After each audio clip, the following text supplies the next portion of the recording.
make it better pass like this. Say make it better pass like this. Say make it better pass like this. Also, waiting they happen. You understand? Lose the rope. Everybody don't leave me. Oh, they're not green stay again. I said they pass this place. They go, they shake the house. Big. Everybody, all my children, they run. They're not green stay. Even my neighbor, they run. Come on for here. Now let me one. Come there for here. Come down. Follow me. Come down. Oh. Every day, she dey call. Every day. So now house we did us now. Yes. So I want me to see. It now reach like 5 meter to our house. No. So cameraman, you see where we there now? Yes, so. But then what did they happen? This place, I don't there for years, for 26 years. Not be like this EPO. Motor they pass from here to. Now here I take park, enter here.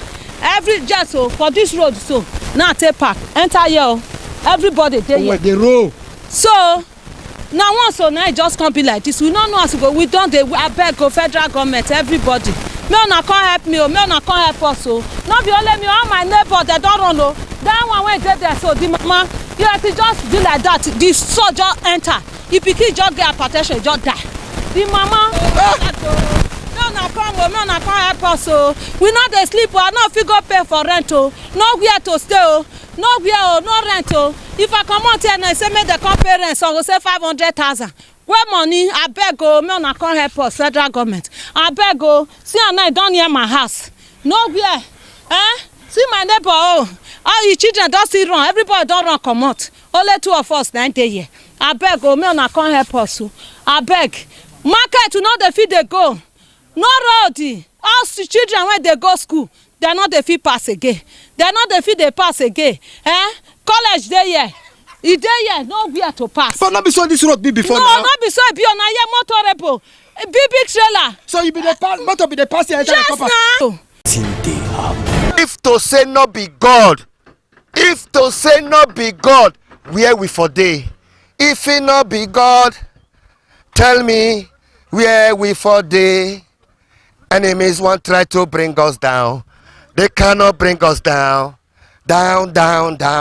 Anywhere you there for Nigeria, you there for Edo, for Lagos, for Abuja, for Sokoto, anywhere you there for house, oh, you there for your working place, oh, you there for your business place, oh, you there for America, oh, you there for Europe, oh, you there for UK, oh, you there for Nigeria, oh, you there for Africa, oh, if to say not be God.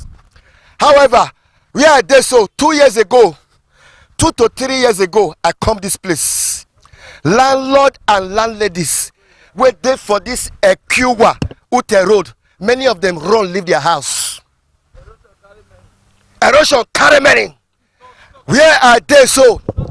As 2 to 3 years ago, it go swallow 2 upstairs. In fact, 3 upstairs. Where are they so? But in case you they wonder, are they for Ekiwa Ute Road? Landlord and landladies, tenant, all of them don't run. Landlord don't run. Many houses don't destroy. They come the chateau.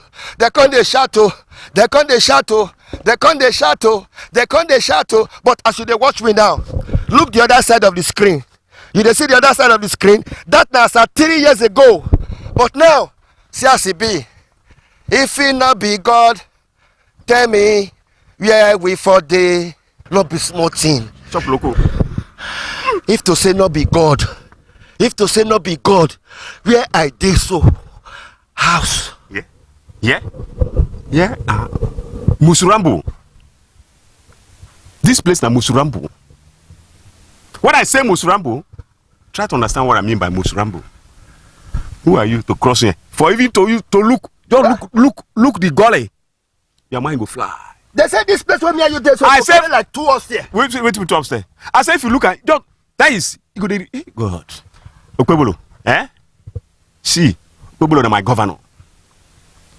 He's my governor. What did I say? He's my governor. If I have means to shake him hand, if I hold a hand like this, because of this project. Because of this project. Not only this one, oh. You see that road? Where they go Unibe? Now there, we know the park carry motor reach house. Now here with the park. This place. Go use leg. Go house. Go house. I park motor there. They vandalize my motor. Hey! They vandalize my motor. Not only my motor. No, they don't dey See pour the way, asphalt. see the way they drive, they come. They, the way wait, I remove hand like this. The motor they move. Oh, But so many people don't run, no. Landlord and landlady, many of them. they don't run. See, some buy land here, they sell them. People will buy them, they still sell them. People will buy them, they still sell them again. They are the 4th generational buyer.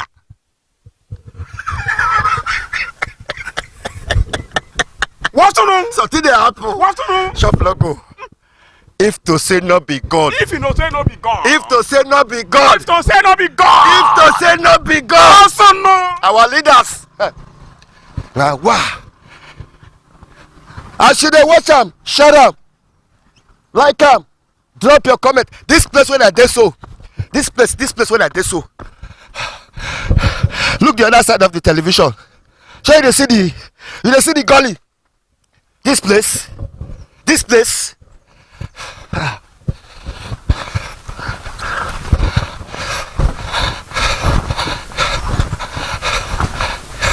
So you dey see when I come here 3 years ago. Then they show for the other side of the screen. So, wow. Straight to Ute. Many houses they fall. This place he carry like 4 electric pole, like 3 upstairs. You see that woman and one woman when they lay down, when they talk. What?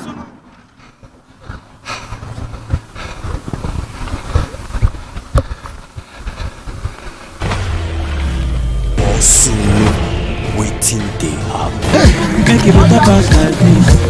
Say make it better pass like this. Say make it better pass like this. Waiting they happen. Oh, near me I used start 3 years ago. Now we know this year. Eh? See where we do. Yeah. You know this.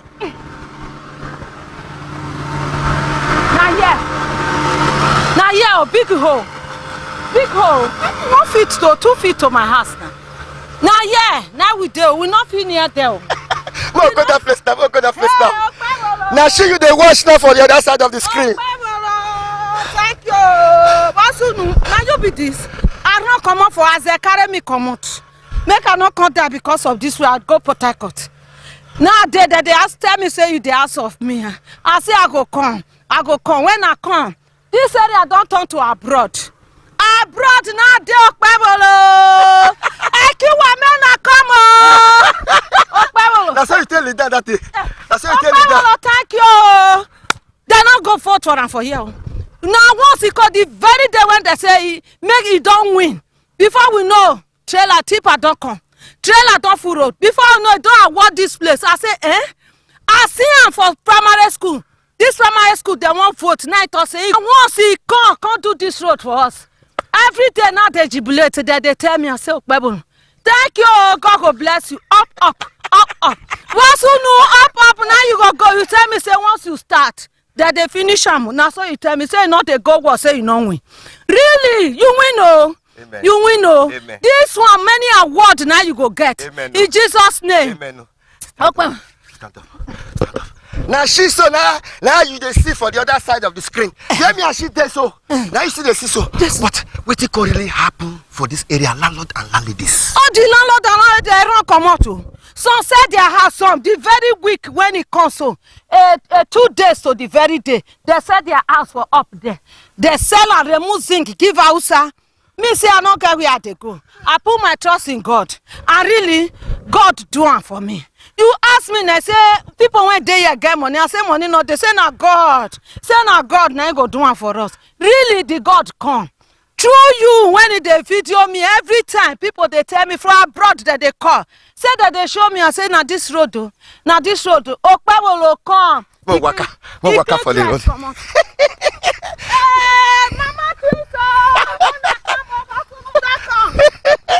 Yes, you say, now that gully. See road, I come now. I dey worry since. I come out on Thursday. When I come yesterday night, now I come. I see say the door was stove for you. Hell, Okpebolo, thank you. Okpebolo, thank you. Erosion no carry our house again. Up you go. All the people when they pursue you, they go fuck. And you go up. You go up. Okpebolo, now here everybody they drive past now. The whole village now here that they pass now. Okpebolo, thank you. Oti. Thank you. See that your house now where you from come out. See the house enough for come. Obi o me no mo say. Egbe fuere. Walk past them aboja. Motor. Inside that gully with the wakaso. Inside that gully. Inside everybody they want that, eh? Oh, even when they do the work, they say, hey, madam, you were here. I say, I tell you. This some police when he follow and say, hey, madam. See your house. See my house. Where are your house? Oh, how they bring you come? Now God, now they bring you come. This my neighbor, he run come on. Okay, sit down my house now. Why put her for Where put her for head? Now be this one. Hey! Every day, not the finish for you again. I don't come back. This one don't come back. Now because of all, now make it not come back. Okay. Also, waiting they happen. Make it better pass like this. Say make it better pass like this. Say make it better pass like this. Also, waiting they happen. No, I see a bit 3 years ago. Baba, Yeah, you start so. see, yeah, na ho. When you say always say be, human being not feel look inside. I go turn you. You dey fear you fall. But Okpe will come. He change the life of Ute. Ago. My brother, I'm a landlord in this community. Jesus Christ. Before now, this place wasn't accessible. You can't behold the depth of what a gully did here. It wasn't gully, it was an ecological issue. Okay? But by his grace, God sent a comforter in the person of Okpebolo. My kudos to him.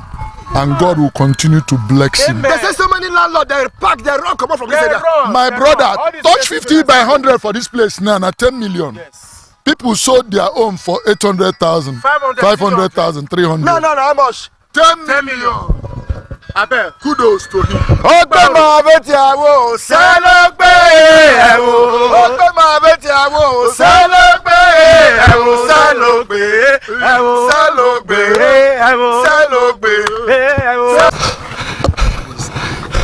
You know, say 3 years ago, you know if you pass here. No be smart you. 3 years ago, nobody they come here. They pass. They say this place will swallow like 3 hours here. Ha! He pass. God is using him mightily. May God bless him and his family. Where you dey go? I'm going to my work. Where's your bike? I'm going to my store. Where's your driver's license? I'm Your an fire engineer. extinguisher, your NIN, and your engineering ID card. Which kind of engineer you dey? I'm a mechanical engineer. Mechanical. Yes, sir. Thank you, sir. Thank you, sir.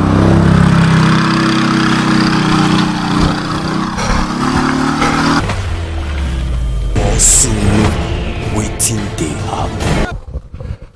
Agumede o. Agumede o. Agumede o. Agumede o. Before, how this road be? Valley. Deep way. Deep where? If you go to tempo. Tempo. Many houses. Many houses for go downstairs. If you go downstairs, you see house where they up from the city down. As governor don't come down so. But they take am. Oga, well done o. Welcome. Respect o. This place? No, this place when I did so. As you dey watch me now for phone, for television, they look the other side of the screen whether na left or right. You go see say when I come here for 20, as in let me just say 3 years ago. That house when I sit down for down, wey Sasa food is zinc, I go reach there. But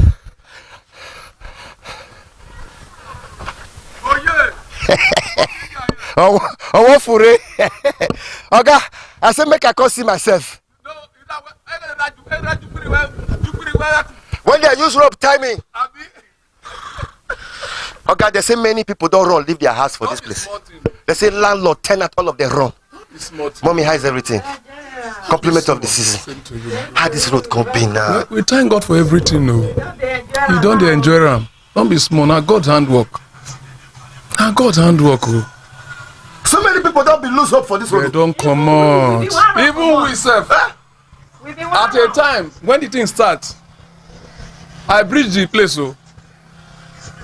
But wetin can happen, can pass everybody.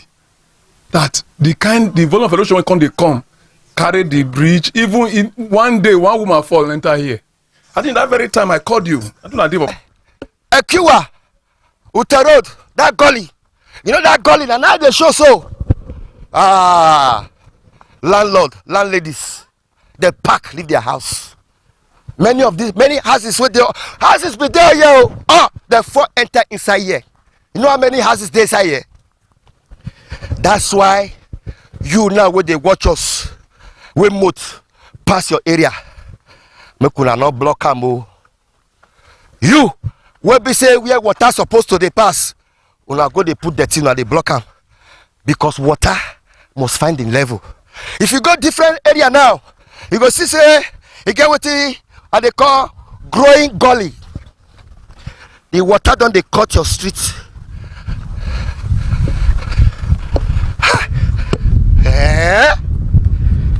Let me say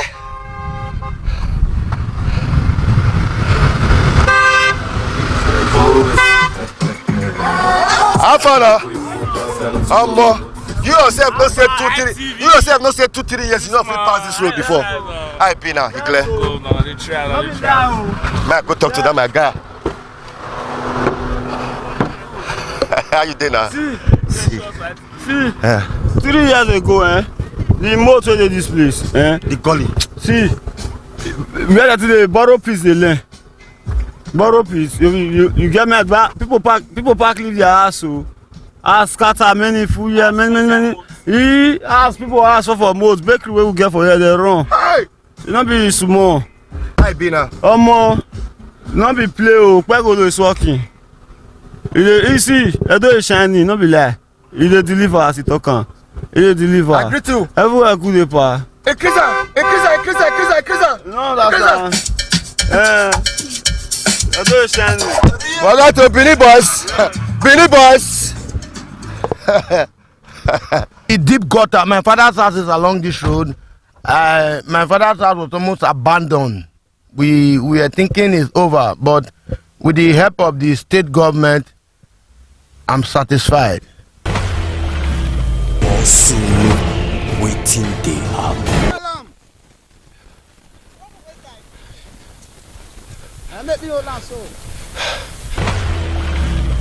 Sulu, waiting they happen. Hello. As I don't tire. Never see off your camera. I will not go off now. Mimi. Yeah. Slam, go up, sit down. Executive. Thank you.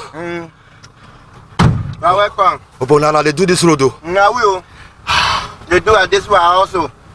Plus at this one. You know say where me are you this so? 3 years ago now I said call you with this so. The time when we start we be saying that 2 years go to finish am. But God help us with the hard working to finish it up to this because it's too deep. Many houses where we dey inside here we know they see house until where we feel reach up here na community o. Na so I'm telling you. Say if you see something, say something. Mr. Ajayi.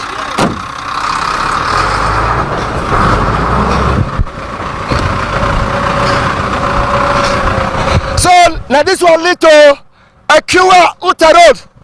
This one lead to Uniben. The contractor is tested. I want to go show now one house when I go. Hey!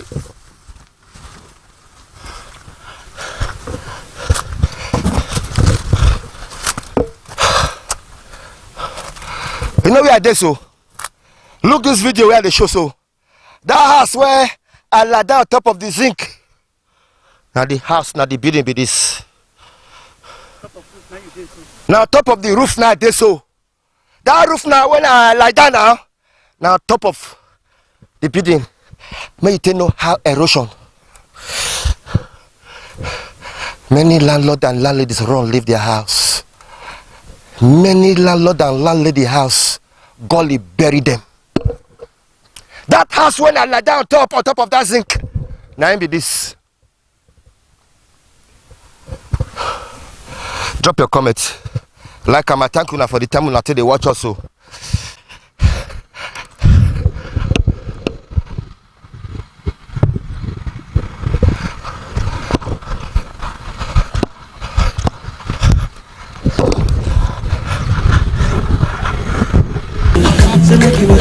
like this, oh. And I pray one day. Solo waiting they happen.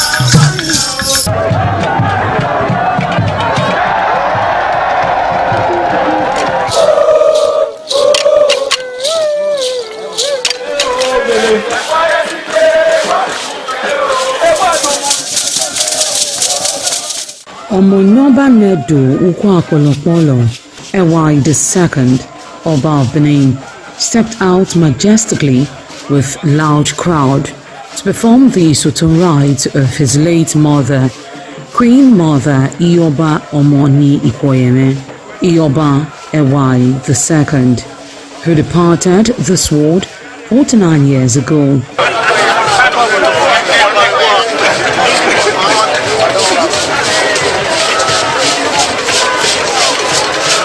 Isoton is a traditional rite of the procession in memory of the departed person's spirit in Benin Kingdom. It is usually heralded by public display of the departed person's influence during their sojourn on earth. The display of a human effigy symbolizing the departed royal matriarch was preceded by the Oba of Benin, who led the procession from his palace to the Immortal Shrine at King Square in Benin City, where he offered prayers for the repose of the soul of the Queen Mother, Ioba Ewai II.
Thereafter, the priest assigned to the Immortal Shrine offered Oba Ewai II items for Isoton on behalf of his family.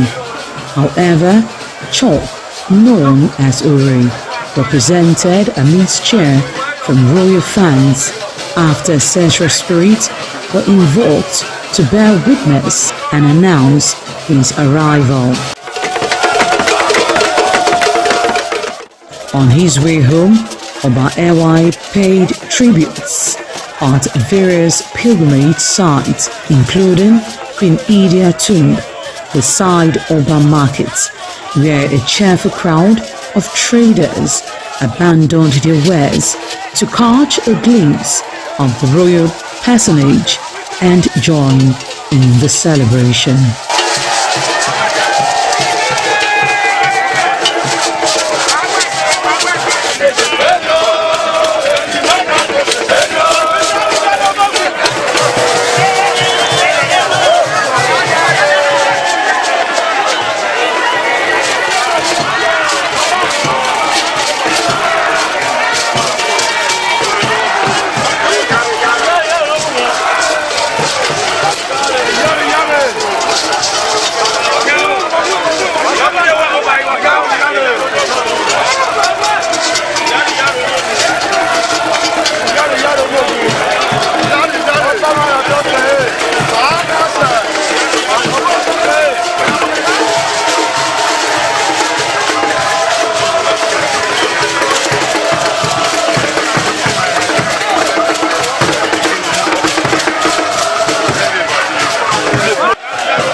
TV, certainly the best.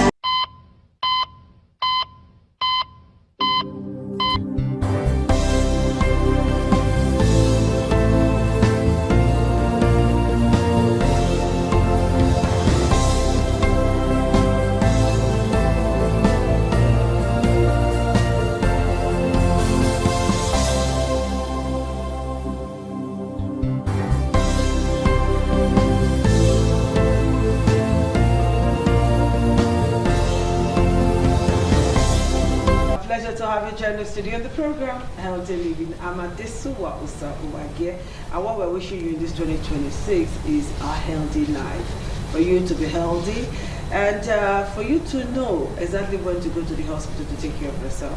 So today we want to concentrate on the children, and we're going to conclude what we started last week, or should I say what we started last year? All right, we're concluding today on rubella and measles immunization, how important this vaccine is to your child and even you as a mother. And so our doctors are in the house, and I want to introduce them again. Their names, let's refresh our memory. So join me as I make welcome Professor Ayebo Sado. She's the Director, Institute of Child Health, University of Benin. She's also a consultant pediatrician, Department of Child Health, University of Benin Teaching Hospital, and Chairperson, Pediatric Association of Nigeria.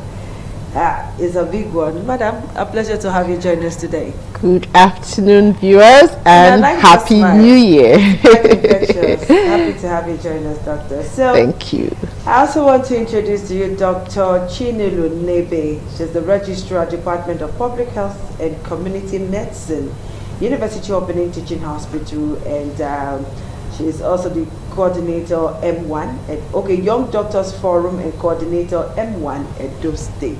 So, Doctor, nice to have you join us. Thank you so much. Okay, and last but not the least on our list, we have Dr. Queen Odikemere. I got that today. I've been practicing. Okay, Dr. Queen Odikemere is a senior registrar, Department of Public Health and Community Medicine, and M1 coordinator, Department of Public Health and Community Medicine, University of Benin Teaching Hospital. So all three of them are from UBGH. Hello, doctors. A pleasure to have you join us today. So let me start with Dr. Sado. We're talking about rubella and measles immunization. Can you just refresh our memory again on the need for this injection? Right. Thank you very much. So we said the last time that measles is caused by measles virus, yes. And we are more familiar with that. And measles is a terrible illness for children. It kills, and the symptoms usually will be that the child would have fever, cough, catarrh, and red eyes, and then the rash comes on, and child is ill for about a week, and then the rash subsides and disappears. But as it's disappearing, the skin is peeling. So for several months afterwards, we still see the evidence of measles in that child.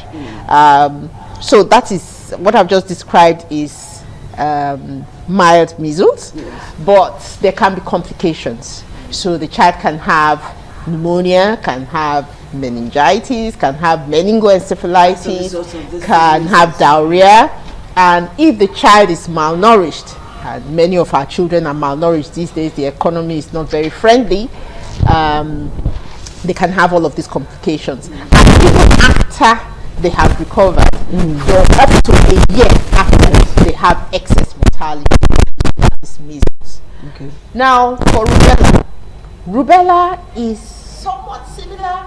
It's caused by a virus. So when it affects older children, adults, you have the same fever, but the fever is not as high as in measles.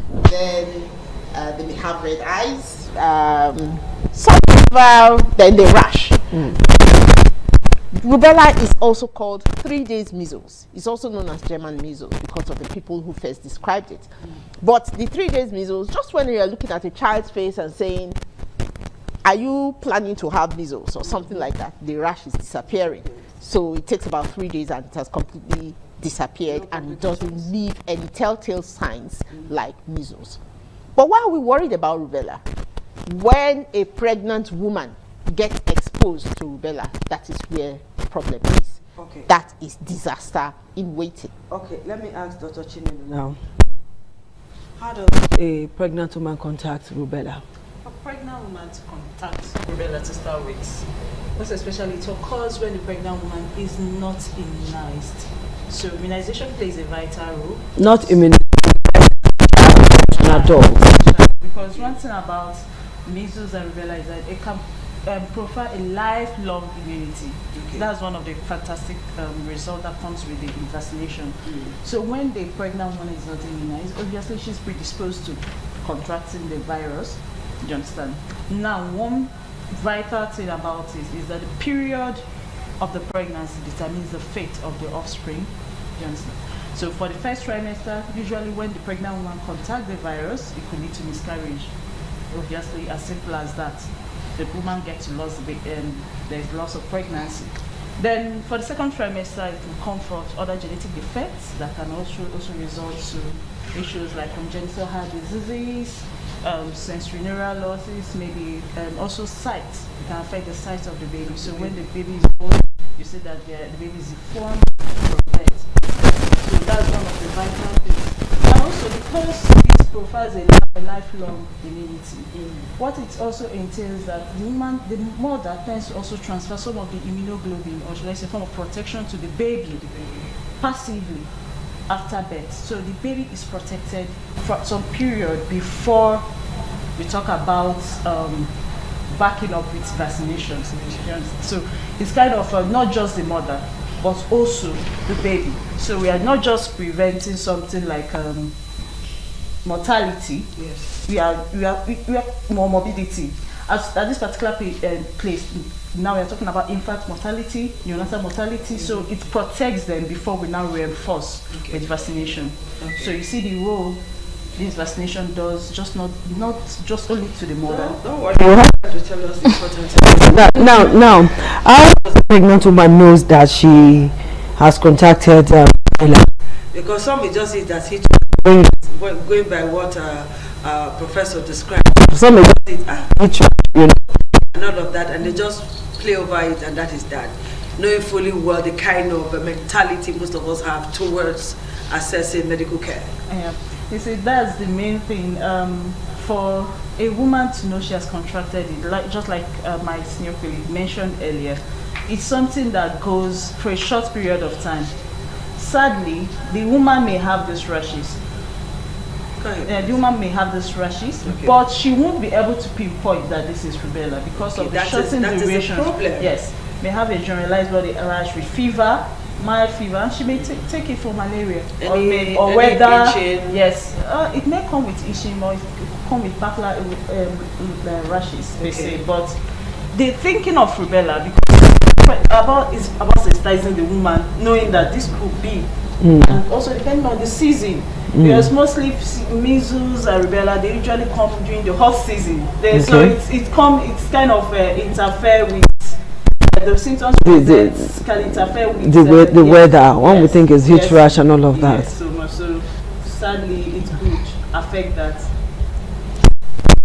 Okay, Dr. Quay, when Prof was talking about that measles can kill. At what point does measles really kill? Because a lot of us trivialize this ailment.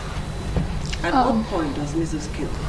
Most times, children that are under 5, that's within the age of 1 to 5 and less than, they are still trying to build up their immunity from the breast milk and then from the supplementary feeds they get. So most times when this infection or they come in contact with this virus and then there are less supports, like in terms of feeding, they are malnourished or their immunity is down. When this virus gets tend to contact this virus with this low immunity, and then in terms of our feeds, nutrients, they help sustain us, makes us stronger. But when we are lacking, when these children are lacking in all these things, this can lead to deaths it can lead to form of deformity. So within, a child is vulnerable to its complications and to its mortality, especially within the age of 1 to 5 years. That's children less than 5 to or less than 5 years. So it's very important that we take care of these children at this age, so that they don't tend to have the complications. Yes, death may happen, but most times when you don't take the appropriate measures in terms of ensuring that they feed adequately, for those who are breastfeeding, ensure that they are exclusively breastfed about to 6 months.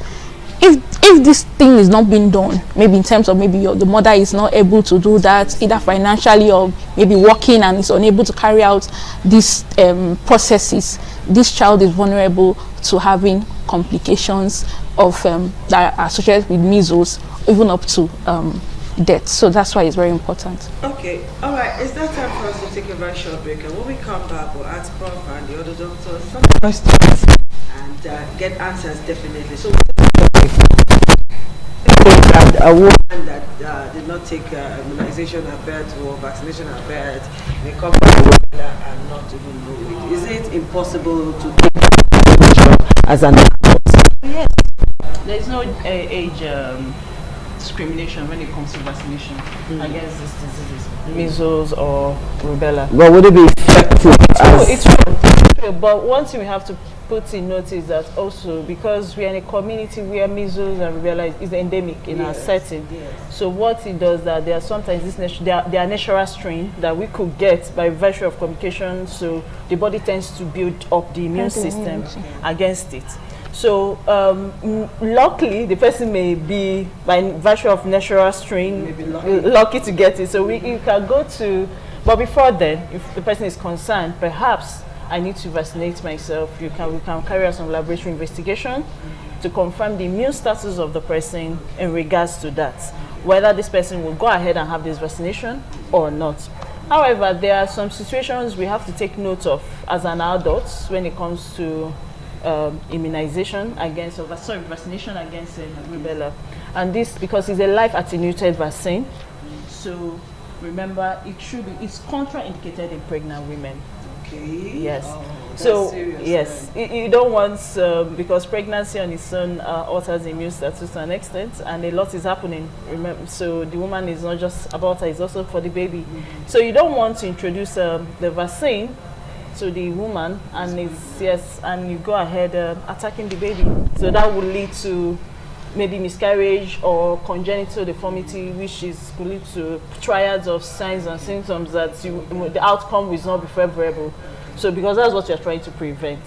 So that we have to take note of it. And also the immune status of the person is also vital. If the person is maybe something like HIV positive or is taking some medications that kind of repress the immune system, the person will not go ahead and have this vaccination. That's why you doctors are there. Prof, we now have rubella and measles vaccine as one. Please tell me why. Okay, and the importance of this. All right, so we have basically described what measles can do. Can kill, so, and spend a lot of money to treat a child who has measles. Then, if a child has congenital rubella, it costs between $4,000 and $100,000 to treat one child who has congenital rubella syndrome. So we are saying a child who is blind, child who is deaf, a child who has a hole in the heart, and who is possibly mentally retarded. So we're not sure if that child is going to be well, if that child is going to be so it costs a lot to treat. So prevention is better than cure. Please tell us more about this prevention. So to prevent both measles and rubella, the best is vaccination. And so before now, we're giving measles vaccine, and that just prevents only measles. I think we take measles for our children twice. Yes, at 9 months and at 15 months. And I can tell you that that has been effective.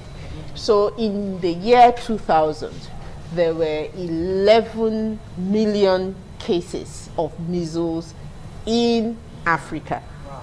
But as at 2023, this was down to 4 million. Okay. What made the difference? Vaccination. in Nigeria, we are improving, but we are not yet there. So in 2025, when you go to hospitals, you see a lot of women queuing up to get vaccines for their children. yes, but we are not yet there.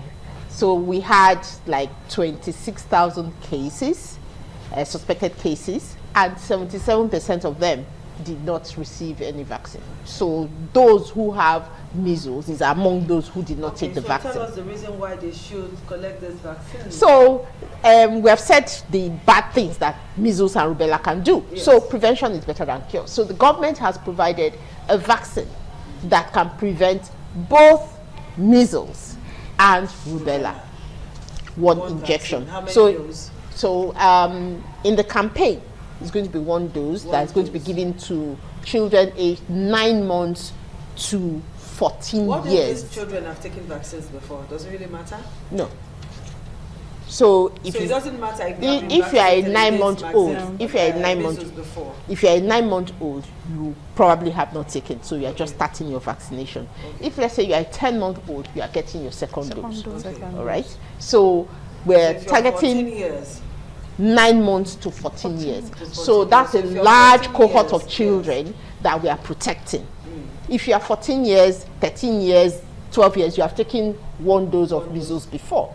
So, or even 2 doses. But getting measles, rubella vaccine is not going to cause any so problem. these vaccines are mostly in government hospitals. People get it for free. But in private hospitals, they are not free. And with the strike from government hospitals, people will tend to go to private hospitals. So what is the hope for these persons? And what is the efficacy of these vaccines that they are going to get from I can assure you, private hospitals? I can assure you that the vaccines that are in the public sector, they are the best. That's public sector. What about private sector? You people will go on strike. Okay. You people are planning a strike now. Some That's doctors doctors. The nurses are working. Some doctors are planning strikes now. The doctors Johannesburg is also the planning the nurses are working. The PHCs. We have And then the primary health centers. Health centers. So if parents go to family health centers now, Primary health centers. Okay, if they go to any primary health center, Yes. within Yes. the Within your local government. Yes. they will get it Exactly. for free. Yes. If they go today, they will get it. Well, so that brings us to why we are here. The vaccine is going to be rolled out as from 20th of January in Edo State. Okay. In the northern states, that was done in October, so it's available in those states. And But the vaccine is free. it is free. You will not go there and they will tell you buy cotton wool. No. Pay for consumables. Bring No, 200 that's in naira for private sector. consumables. No, they Private do that sector. in some primary health care centers. They don't do that. No, not for It has primary already been care. paid I'm for. telling you for sure that they do that in some primary health center. Maybe not for this, but bring something for cotton wool. We don't have cotton wool and we don't have. They call it consumables, Abi. So for this one, no, want to assure parents. It might be this is okay. social So let me tell you what responsibility. is going to happen. Yes. So It's come free 20th for of January, they will start giving the measles rubella vaccine Free of charge. Any They will go to government schools, they will go to churches, they will Okay. go to mosques, they will go to marketplaces. Free for 10 days campaign. Free for 10 days. Free for 10 days. Free for 10 Free days. for Please 10 days. avail yourself. Then after that, it will become routine. We give it now at 9 months and at 15 months. 15 months, like previous incorporated. So it is going to replace the former measles vaccines that we're giving. So parents should not be scared. They shouldn't be scared. So it All is right. also going to be free. Thank you. When it gets to that point. Okay, doctors, this is all we're going to do today. Time is not our friend. Dr. Queen, thank you. Dr. Chinelo, thank you. Prof, One more thing. One more Prof, time is up. Thank I you know. so much for But one more thing. finding time to be with us. Please. That's Now, all we have. for our 9-year-old girls, Okay. they will also offer HPV vaccine to Okay, prevent I think cervical we'll come and cancer. talk about that HPV vaccine someday because cervical cancer, for women to understand it, is very important. Yes. So find time to come and talk about The it. vaccine is going to be given Free of from charge too. free of charge. So it's important during that 20th I've to given you enough 30th. time. Thank you so much for finding time to be with us. How time I'd like flies. to hear so much about our girl child. So the 9-year-old. the HPV vaccine for 9-year-olds is free. And of course, the rubella and measles is also free. 9 months to 14 years. Everything that you can do to protect our children, let's do it. We'll see you again next week. Bye-bye. All right.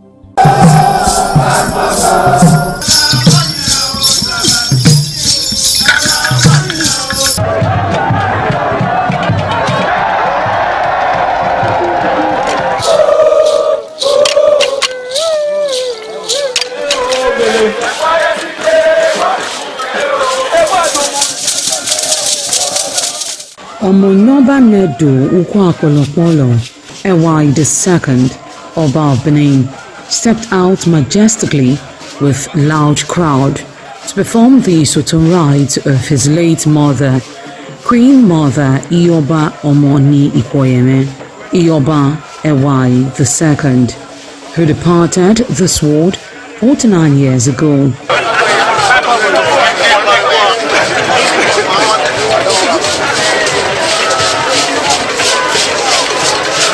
Isoton is a traditional rite of the procession in memory of the departed person's spirit in Benin Kingdom.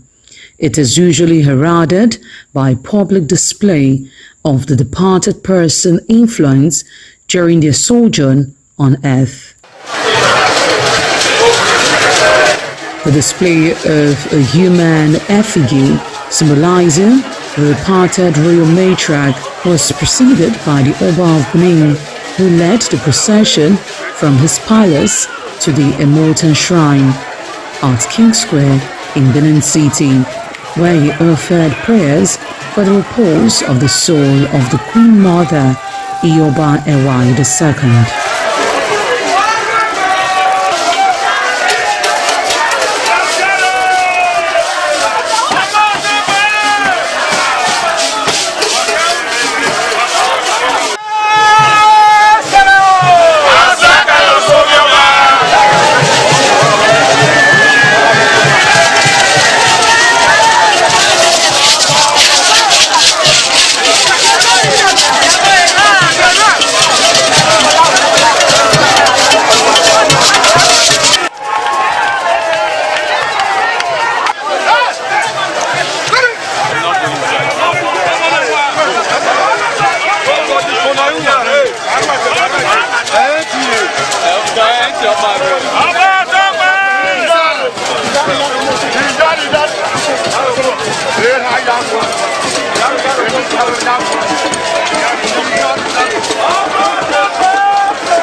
Thereafter, the priest assigned to the Immortal Shrine offered Oba Ewai II items for Isoton on behalf of his family.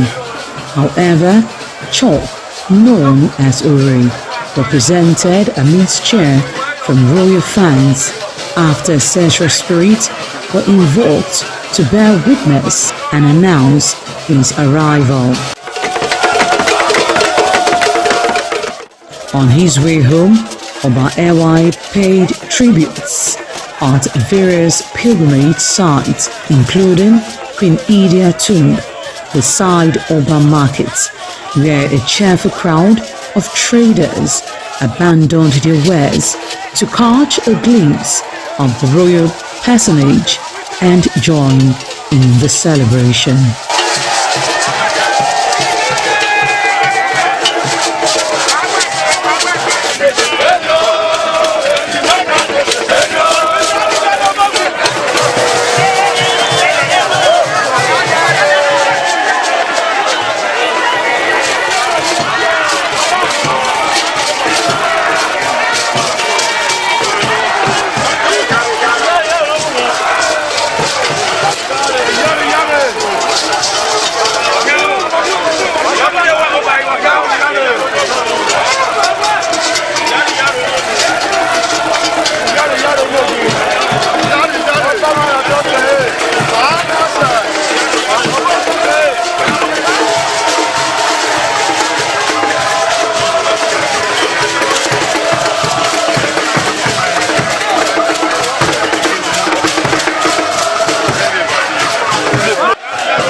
TV, certainly the best.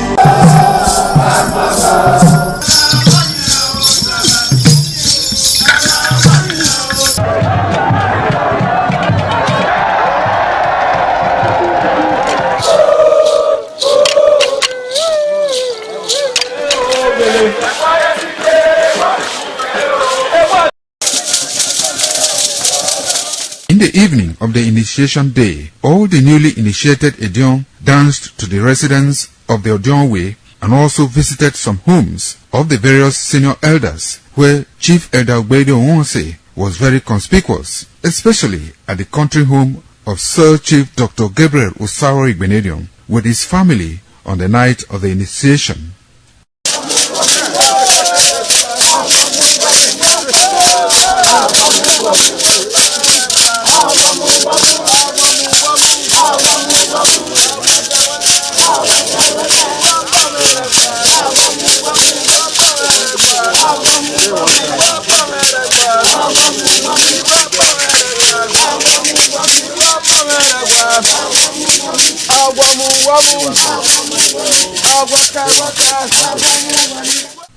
On the following morning, as part of the rite to be performed by the newly initiated Edion in Okada town, the initiates, led by Chief Elder Ogbeide Onwonse, visited the Esama of Benin, Sir Chief Dr. Gabriel Osaro Igbenedion, at his Okada country home residence to pay homage and appreciate him for all he has done in the development of the community, which has placed Okada in world map. They also thanked him for his role in the success of their ceremony. They commended the Esama of Benin as a custodian of Benin cultural heritage and for revitalizing the age-long tradition of the age-grade ceremony.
This is ITV.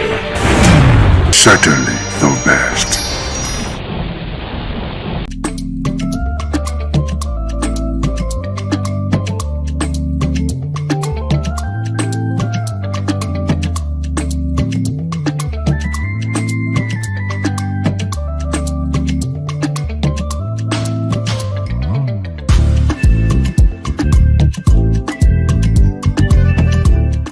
Good day and welcome to WIC, Women in Conversation. This is where we talk about women, everything, love, everything.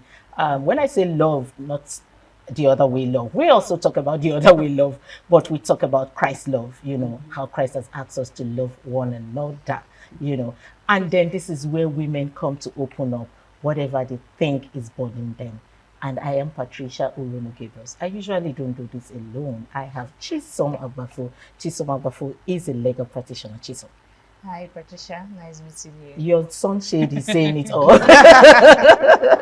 And we have a new face in the house. Oh, yes. We have Mercy Onwonode Igwe. She is a founder and executive director of Heavens for the Hopeless Foundation, HHF. Yeah. Mercy, you're welcome. Thank you. Okay, so let me open the card again and let you know who Mercy is. Mercy is a police officer.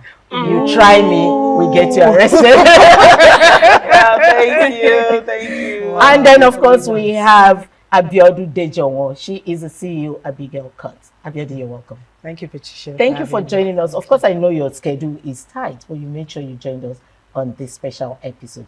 Thank you for coming. Anyway, so let's go down the drain. Let's, you know, enjoy today. We're going to be having so much fun today, so much to talk about, so much. In fact, there's a topic that we just picked right here and now. And there's a reason why we picked that topic. We might let you know the reason and we might not let you know the reason. But let's go to the first topic we have today. We're going to be talking about the girl child and the boy child. A writer once said, his name is Joseph Brendan, my dad was advising a man that was complaining about his wife not giving birth to a boy child because the man said, how will his name survive? And my dad said something that made me go crazy with my goals. He said, if you want your name to live and not die, make a name for yourself. Your kids cannot keep your name alive. If you want your name to survive, give your name life by doing things that people will talk about when you are dead. And he used the example of talking about Nnamdi Azikiwe. Let me come back home. I don't want to call the international names. He talked about Nnamdi Azikiwe. He said, who remembers his children, but his name is still ringing bell. So let me ask questions here. What is your take on a girl and a boy child? These men that complain, oh, I want a male child, and then, you know, some of them go outside the wedlock to, you know, try to get a male child. What's your take on that, Chisom? Okay, well, first of all, you know, let me just sort of balance well because the issue of a boy child, girl child is a, you know, an unending discussion, debate in Africa. Let me say Africa, because they place a lot of emphasis on or a lot of pressure on giving birth to a male child. Africa is more or less centered on patriarchy, you know, everything they are doing, and then they use the Bible to justify it and say, the Bible, somebody was even telling me, Jesus was so reasonable for calling 12 men.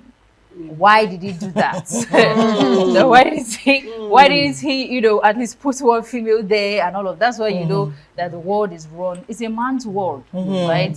And so because of that impression, every other person thinks that, you know, a female gender is a weaker sex or lesser than the men. But, you know, I thank God for what it is today because the world has changed. We have women who are making good money. We have women in there. I don't think there's a space where you can say this is for only men. Women have already saturated the whole field, and that is amazing. So it's more or less on the quality of investment, right? You're investing in a child, regardless of if it's a boy or if it's a girl, and then that's your investment. The output, you're seeing it that this lady is making a lot of impact in this space and all of that. So the moment they start, you know, doing this stigmatization, it must be a male child for what? To keep the name. I was even telling somebody on Twitter, I mean, I made a post, a very controversial viral post that I got a lot of threads, and because I said, you know, let's normalize women not changing their names when you get married. And a lot of people say, oh, you're a feminist, you're saying this thing, because there's no law that says a woman should, you know, change her name and all of that. So just because of that sense of, oh, I should carry his name, I should carry his name. There are women out there who have their name alone in rooms, you know, has made a lot of impact for a lot of people. So people should stop, creating that stigma and all of that on the male child is better than the female child. It's a child, whether boy or girl, they can make an impact anywhere. So yeah, that's what I take. Chisom. I mean, I don't think the other people have words to say because you almost, putting everything together. But let me go to you, Mercy. Okay, my mom once said to my younger sister, who has 2 girls, and she looked at her and said, "You don't know how blessed and lucky you are." So I was like, "Why?" And she said, "A girl child. 1 girl child is like 10 male children." I don't know how true that is. Is that true? So let me start with the fact that I thank you for starting the whole conversation, because the truth there, when it comes to the boy child and the girl child, over time I've seen that when we talk about the value, you're not saying, okay, this is better than this. It means you have a value, you have something you are placing on one that you feel this one is much more better than it. And by the time I look at all the things, in all the indices that our parents, our fathers, our mothers are putting in place to judge if the boy child is better than the girl child, I look at all of those indices and I bring it to play as at now. They are nothing to write on. Okay, you talk about a male child saying, okay, a male child is better than the girl child because he feels he can continue the name of the family. Haven't you seen male children who wants to continue the names of the family, and the parents are like, please don't mention my name out there. Please don't give me one reason why. Don't mention that you belong to this family, because I don't want issue. At some point, because these are things we see every day.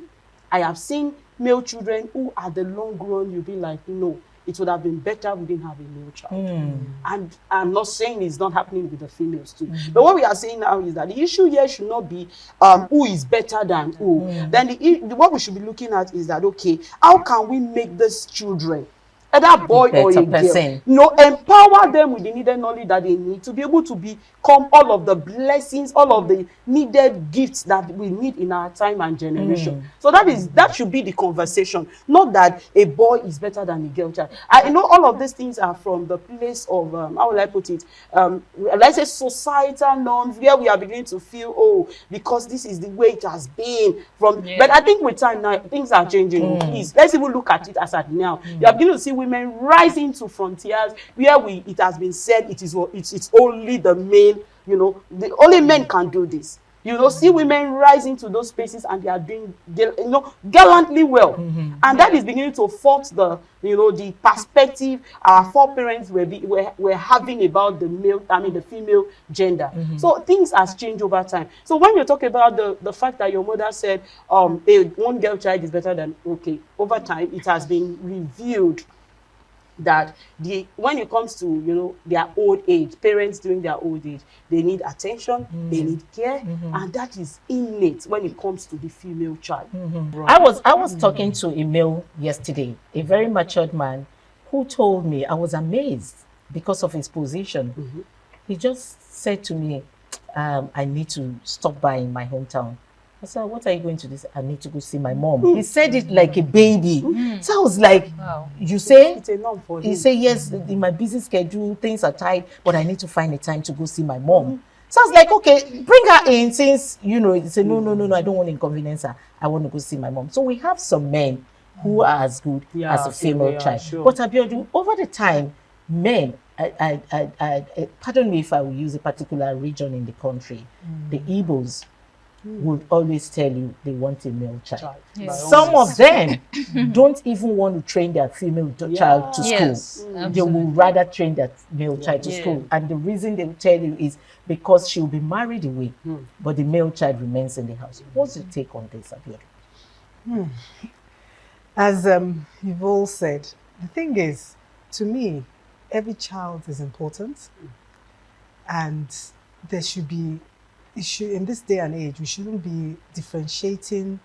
You want a son, you want a female child, because to me it boils down to, the Bible says, train up a child in the way you ought to go, and when it grows, you will not depart. So it's how you train that child. It doesn't have to be female or male. Because I hear people say that, there's a billionaire, he said, you want a female child. And I said, why? He said that because when he grows old, the female will look after him, because he said he never went to After his had time for his parents. own mother, Yeah. or so it's all different. You just said now that this was a male. It depends how they were trained, Trained, and yes. also their personality. Yeah. Some people might have been born with certain, but when you train them that this is the way, this is the good way to do things, and some men cook very well. Yeah. Very well. Yeah, my son does. Yeah. My son does. My son does. They cook very well. Yeah. So to me, it's not about it's what you deposit, what you train a child that it will come.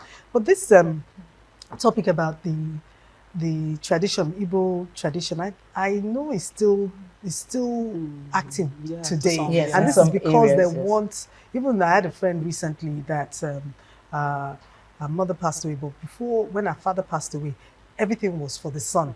And even the thing that was supposed to be mother, so I was like, they still have this strong Yes. tradition. So, but, I think he's going to take education, he's going to take reorientation, just to make sure that, women and male, they're the same, because it causes a lot of issues, because there's sibling rivalries right now. Because sometimes you see the female that's the one that helped the mother that did this, and then the male will now come. I just hear so many things that when the dad died, they threw the female child out of the house, things like that. So I think, there needs to be a deep discussion and counseling with this tradition to try to stop. It's not just about, you just want a child, your male child, to carry your name. Legacy. A female, they can do the same, but be fair. There should be fairness. There should be you should find a way where it's not going to cause sibling rivalries, not going to cause issues on ground. So to me, nowadays, even female, they have combined surnames. So female too can carry on with your name if you want, if that's so please. So important. Then you get Johnson, Talabi, Semikini. Johnson, Talabi. I just want example. Do you understand? So I'm just saying the ways around it to go around that issue. So to me, it's but I think there's a bit of things are beginning to evolve recently because take for instance, I want to say for those that are learned amongst them, they are beginning to balance it to some extent. Take for instance, my late father started a company which is Evosec, which is the offshoot of what I'm doing presently, and I happen to be the first daughter, the first child, and my immediate younger brother is there. So for him, before we lost him, he had already put in the directors in the. We have the directors and all of that. I'm part of the directors, regardless of the fact that whether and funny enough, when we lost him at a time that we never even normally we never even expected was going to go at that particular point in time, and we needed to keep running the legacy. And because I watched and I looked at a legacy that a man has built all the days of his life, and I'm like, am I going to watch this die? I took it up on my. That was what brought me into the police force. Wow. That was what brought me into the police force. So the thing there is for parents who are still in the dark, still feeling that, my male child is the only one that can carry on with my legacy, I think is a level of knowledge they are exposed to. So over time, some persons are beginning to get that exposure, and they are, it's a bit flexible. Okay, so let me remind you, we're still in WIC, Women in Conversation. And like I said, we have a police in the house. If you look for our trouble, it's all over for you. It's all over for you. So we're still talking on the girl child and the boy child. Chisom. Yeah, so there's when Abiodun talked about female inheritance, property inheritance. As a lawyer, I've dealt with so many will arrangements and all of that, letter of administration and will reading and all those things. And I found out that 90% of this will, the sharing of the property, you'll be hearing my 2-story building goes to my third son, fourth son, and then there was one that he only gave the daughter just a room. I think the house had, what this face me and face you house, he gave her just the room. And as a lawyer and this confidentiality thing, I can't put in my emotional opinion. Okay, Chisom, I'm going to cut you short there because we're going to be going on a short break. We'll be right back. Please stay tuned.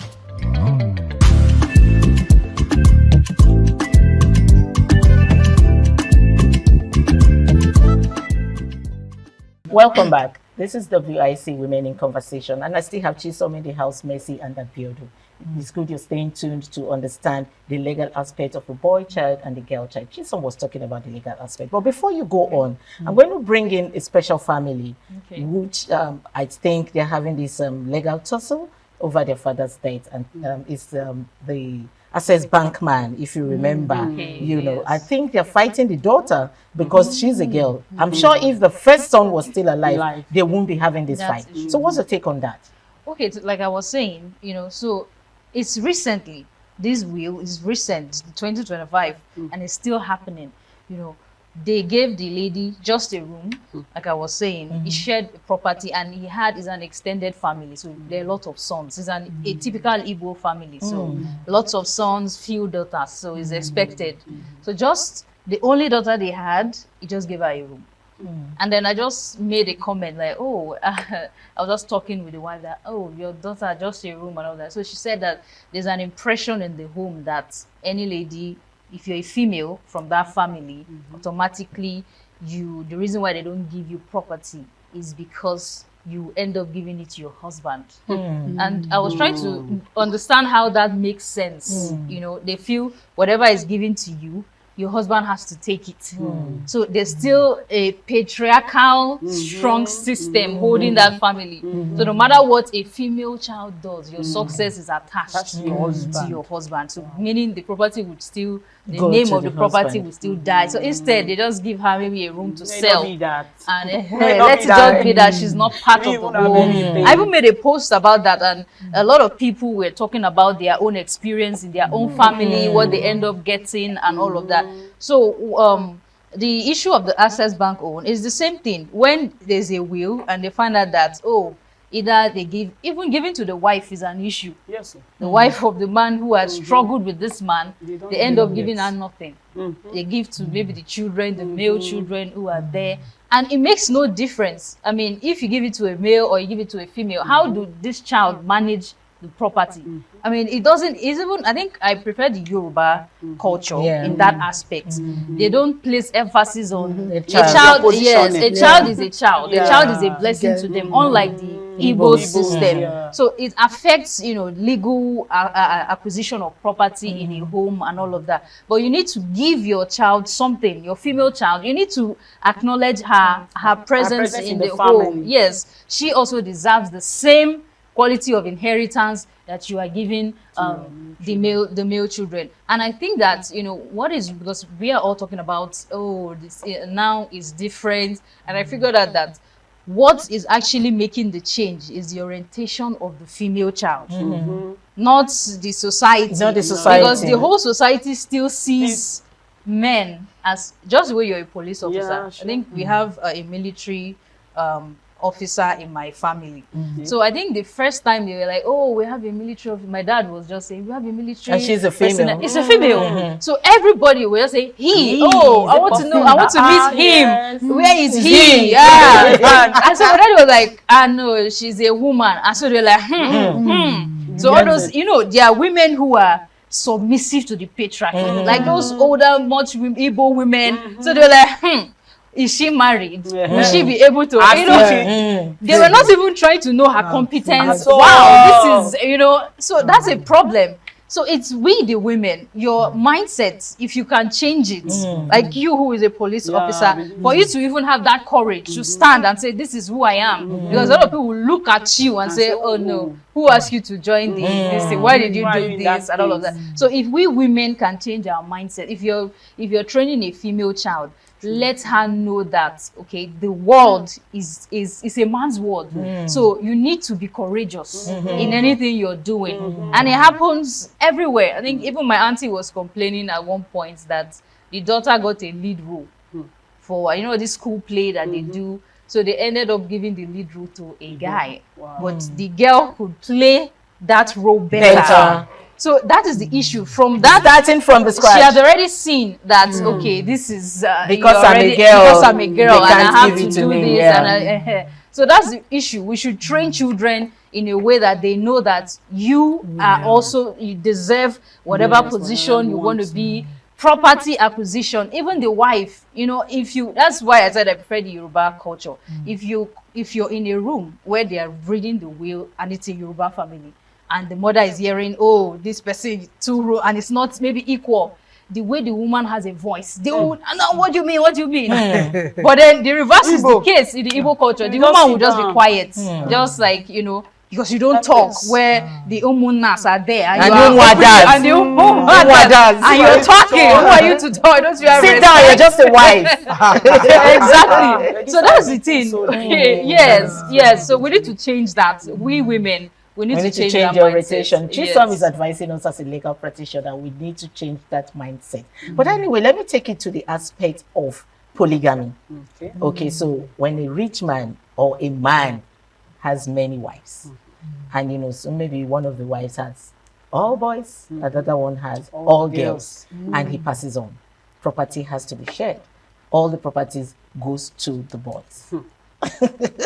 You know, this thing, this whole thing we are talking about, it's so sensitive that, because these are the reality of, you know, in our time, that you see some women at the end of their life, towards the end of their life, they feel so bitter. They feel they've wasted so much of their time. And, you know, in terms of being alive for themselves, they are already dying inside because of some certain things, or all of these particular issues that we are mentioning. I've seen women who feel less of themselves because they have all females. You know, even their potential, their ability to be able to give back or do some certain things are being withdrawn from them because they have all females. No, my question now is the gender a female? Are we the one, as a female, are you the one dictating the gender that comes out of you at the long run? I think we need to ask this men these questions. because the question here is, you are not the one dictating the gender. The man in question is the one. Is the one. Medically, biologically. Yes. It's not why? So why make a problem? Why make an issue out of all this? So I feel the men too needs to be educated, like we rightly mentioned. We are empowering our women to understand that yes, having female children is never at disadvantage. It is a gift from God. It's a gift from God, and as such, you must empower them, regardless of what the society is throwing at to the female. Empower them, let them know they can be all that God have designed them to be, regardless of their gender. So I feel this point. The point here now is that as we are empowering the women, we also need to educate the men. Let them know that it is not the women are not the dictators. You drop it. Oh God! You put the pain there. Like you are very. I have seen a lot of women. No, see, there was a case that happened recently. A man left his wife, a woman with 4 girls. Oh wow! All because she couldn't give him a meal, and you left her and went outside for another woman. The problem is they feel entitled. That's the thing. And that's it. There's this sense of bragging, entitlement, because you're a male child and all of that. So that is the point. I think the lot of trainings we've been having, and that is where I was trying to, I was trying to mention something, that the way it's going now, we are having more empowered women. Yes. And the men, we are leaving them gradually, kind of. So, but I think we need to create a balance. WIC is actually trying to create that balance with this, put up together. This conversation we usually have for women. This is where women talk about everything. Abby, now, Edith probably will be in our next program tomorrow. But then, she said something one of our programs, she said one of the episodes. She said when they have a male child, they throw powder around. I remember, and they're excited that they have a male child. And some of these male children are the ones in the motor park, the Agberos that 4 teeth. I think those were the right words she used. That 4 teeth would have gone up from their mouth. What if the male child happens to be that kind of person?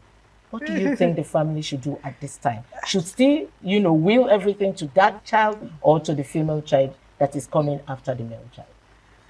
Okay, now, what I know now, wise people, family are making the will before they pass on. So you can assess situations. Like I speak to a lot of older people, and there's this particular lady, she's selling all her properties. Yeah, and these are properties where... Pardon me, I needed to laugh. Now, that her father passed on, and the father made it into a trust where the legacy goes on. But now, as you know, in Nigeria, there's a way around it somehow. But and I asked her, I said, I thought you can't sell this. She said that if she doesn't sell it, that our children will fight, that there will be trouble. So she has to sell it and share everything before she goes. So to me, and then you know your child. If you have a child that's a drug addict, you're not going to will. I mean, if you, while you're alive, you put things in place where that maybe there will be a trustee that will be guiding that child with some money allowance and everything, so that it doesn't just blow it. And then again, you just when you're saying that, you need to, well, for I know in our culture, we share is equally. There's nothing like first son or second son, although we give a bit of preference to the first son. Some family, depends, they will more to the son, because maybe they're taking over the company. I think you assess each child has a gift, has a potential. You see where each one sits. Like, for example, now see the Queen of England. She did a fantastic job for how many years? She's one of the best. So when so I think it's education, that you just put all you can into every child. Do your best. Okay, let's quickly have the last question before time, because I've just been told our time is almost up. Okay, let me go to the legal aspect of when all the children and I don't want to use the negative words, are not in the right position to take care of the property. Like, for example, Bobby Benson. We know that his property was abandoned for so many years until Lagos State government took over it. Do you think Lagos State government had the right to take over it? Was it Lagos State government or federal government? I don't know. I stand to be corrected. But one of the governments took the property over. Okay, normally the government has a right to acquire any land in Lagos. Okay. I mean, it's the state. The land belongs to the state. But then if it's a private property, fine. But then when the property has been abandoned, it's not of use, and the government deems it fit that maybe this will be good for recreational purpose or will be good for the state and all of that, and they pick interest in that property, they can acquire it. Okay. So first thing, I think in relation to our topic, what I would say is for people to understand that there is no specific law that says you must give your property based on gender. I think people need to know that. But a lot of people are scared. Sometimes I see some family members saying, I don't want trouble, oh, please. They just allow them to give it to the man who I don't want to. Maybe they sue her, and then, because definitely a will, you can contest a will. What happened with the owner of Access Bank? They contested the will. The will is, oh, why did you give to that woman now? And everybody's fighting. They will go to court and all of that. So because some of these women are scared, how would they face a lawsuit? If you have a heart for a lawsuit, so I don't want to be in the public, just give them this thing ahead. So that was why I said women need to be courageous. You need to have that mindset to fight and all of that. So everybody needs to know that our constitution does not in any way promote discrimination, gender discrimination. I mean, we even have our laws for it, that you don't give any property based on gender and all of that. So I think that it should stop. So everybody understands legally, you can have your property, make sure you're sharing your property. It doesn't mean, oh, she's a lady, is a man. Just the way Abe said, based on personality. You know the personality of your children and all of that. So which is actually very important. Oh, Chisom, I think we have to pay you for this. Anyways, thank you so much for making it so clear that it's not the legal right for a male child to acquire all the properties. It's just the family's decision or the man's decision. Anyway, we'll come to the end of today's WIC. This topic is going to be extended to another episode because it's actually a topic we need to really, really clarify. So that's, I don't know, it might be our next episode, same time tomorrow. So join us tomorrow for another episode of WIC. I'm Patricia Ezekiel.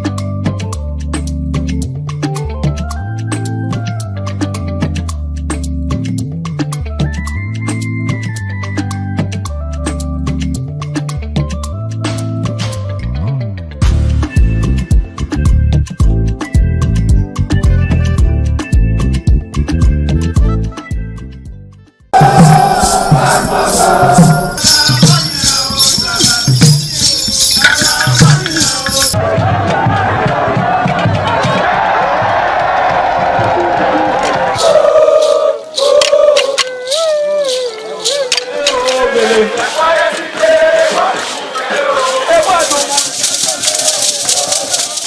The Ugewe is the final ceremony of the series of festivals. It is one.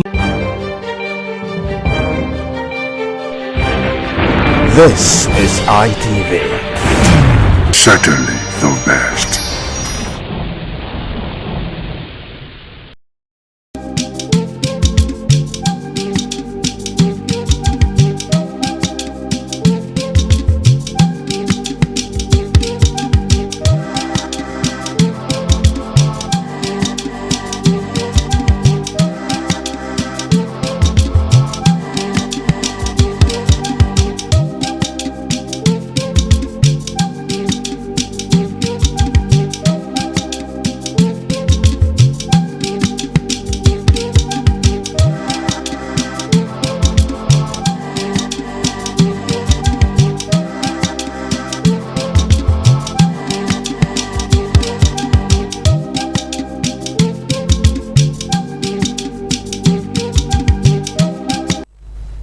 Broadcasting live on independent television. This is 60 Minutes Nigeria. I am Lawrence Osifo, standing in for your regular host, Egosa Agbolaho. It's a brand new day, a brand new year. So permit me to wish you a happy new year. The first day of the year 2026. A lot has played out in 2025, so much in the policies and the politics, the politicking and the politricking. But it seems like we've entered the heat of the election year, because this is pre-election year. You can call it penultimate year, the year to election. So we're going to see more of the politics, and we're going to see how the politics play. But we're always here to keep you abreast with what is going on. We're always here to keep you abreast with the ongoings, to educate, to inform, and to entertain you. But on the show today, we'll be looking at the U.S. bombing of ISWAP and ISIS camp, or they call it a terrorist camp in Sokoto, or in Nigeria generally. But we'll be unearthing the truth out of what really transpired. How did all of this happen? Was it a collaborative effort, or the U.S. just entered into the Nigerian territory and just did what they wished to do? But I have my guest, the seasoned analyst, who is live with me in the studio, Owen Olowu, who is a lecturer and a public affairs analyst, live with me in the studio. Good afternoon and good to have you. Good afternoon. Happy New Year to you. Thank you very much. All right. Same to you. Viewers at home, good afternoon. Happy New Year to you all. This new year, obviously, will hopefully be a year of peace and prosperity. So we pray. We pray. All right, let's start off the conversation. On the 30th or 31st of October, we saw the statement, not a physical, a verbal statement rather, from the U.S. President Donald Trump. He tweeted on his Truth Social that there's a Christian genocide in Nigeria, that it has called for international attention, that he will be doing what he feels will be good to safeguard Nigeria and Christians in Nigeria. But there were so many conversations around it, that it's not only Christians that are being killed, even Muslims are also being killed and all of that. But last week, Thursday, that was on Christmas Day, we saw what transpired in Sokoto State, where the U.S. forces came into Nigeria and in Sokoto, and they unleashed what they did on the ISWAP terrorists and the ISIS terrorists. Let's get it brief first. Do you think the action of the United States was called for? Well, the activities of terrorists, bandits, whatever name they call them, Boko Haram, ISWAP. There are newer fashions of them now. Whatever their names are called, they have threatened not just Christians alone in Nigeria. They have threatened the statehood of Nigeria. Okay. And these things have been on for ages, and everybody seems to be playing kid gloves with it. But the fact that Christians have been the ones that are the main targets. And if you say, oh, it's not only Christians that are targeted, the question is, who is perpetrating this evil? Who is perpetrating this act? The people perpetrating this act, they are perpetrating it against the Christians more, and maybe a small fashion on their own Islamic people. So this thing has largely has largely been perpetrated by the Islamic, where they call them dissident groups. They say we should not give it a religious coloration. That this group of people, these terrorists, ISWAP, as the case may be, they are extremists. They are not core Muslims. They are not called Islam because they say Islam is a religion of peace, as the case may be. So they unleash the terror. The target is more on Christians. And on this stage, maybe not on 60 Minutes Nigeria, maybe on This Morning on ITV, I have always asserted, I have always advocated that this terrorist group terrorizing Nigeria, they are not up to what the Nigerian army can actually deal with. Just that what we lacked before now is the willpower to disseminate these people, the willpower and the courage. And that we came here to talk about this subject when there was this call, when Donald Trump released his tweet that they were going to come to Nigeria, and many persons were afraid, thinking, oh, it was going to be an invasion. We were saying we don't want an invasion, we want an intervention. And of course, a lot of talks have gone behind the door, behind closed doors, and the result of those talks is what we have seen. And nobody will tell me that we are not heaping a sigh of relief, as the case may be. To say that this intervention, to say that it is needed, is an understatement. It is long overdue. And the collaboration with the Nigerian government, or rather the collaboration between the United States of America and Nigerian government to achieve this. Some person will say, oh, it appears, oh, it's possible that the Nigerian government were not even involved at all. It was only the United States of America. It was a unilateral decision and all that. I told some persons, I said, if this was to be the regime before now, where we saw several things like Ruga trying to Islamize Nigeria. You were planning Ruga, cattle ranching in different states, other from the cattle business that is supposed to be a private business. You now see that the government wanted to do it as if it's a state business and all that. I was telling people that if this was the regime before now, these strikes wouldn't have been possible. But because I would say that the current government, they just needed this push, because there were so many things around it. Some persons were saying, oh, you should negotiate with these terrorists. You should they call these terrorists, people who are killing people in the thousands, they call them their brothers and their sisters, and they are saying, oh, they should negotiate with them. So what we have just experienced now is just a tip of iceberg. What you just heard of the Christmas Day bombing is just a tip of iceberg compared to what has been happening on the ground since that December 24th till now. A lot has been happening on the ground, and you cannot tell me that you are not experiencing some fresh air. To an extent. Yes, to an extent. There seems to be some relative peace, relative calm, except the media is underreporting.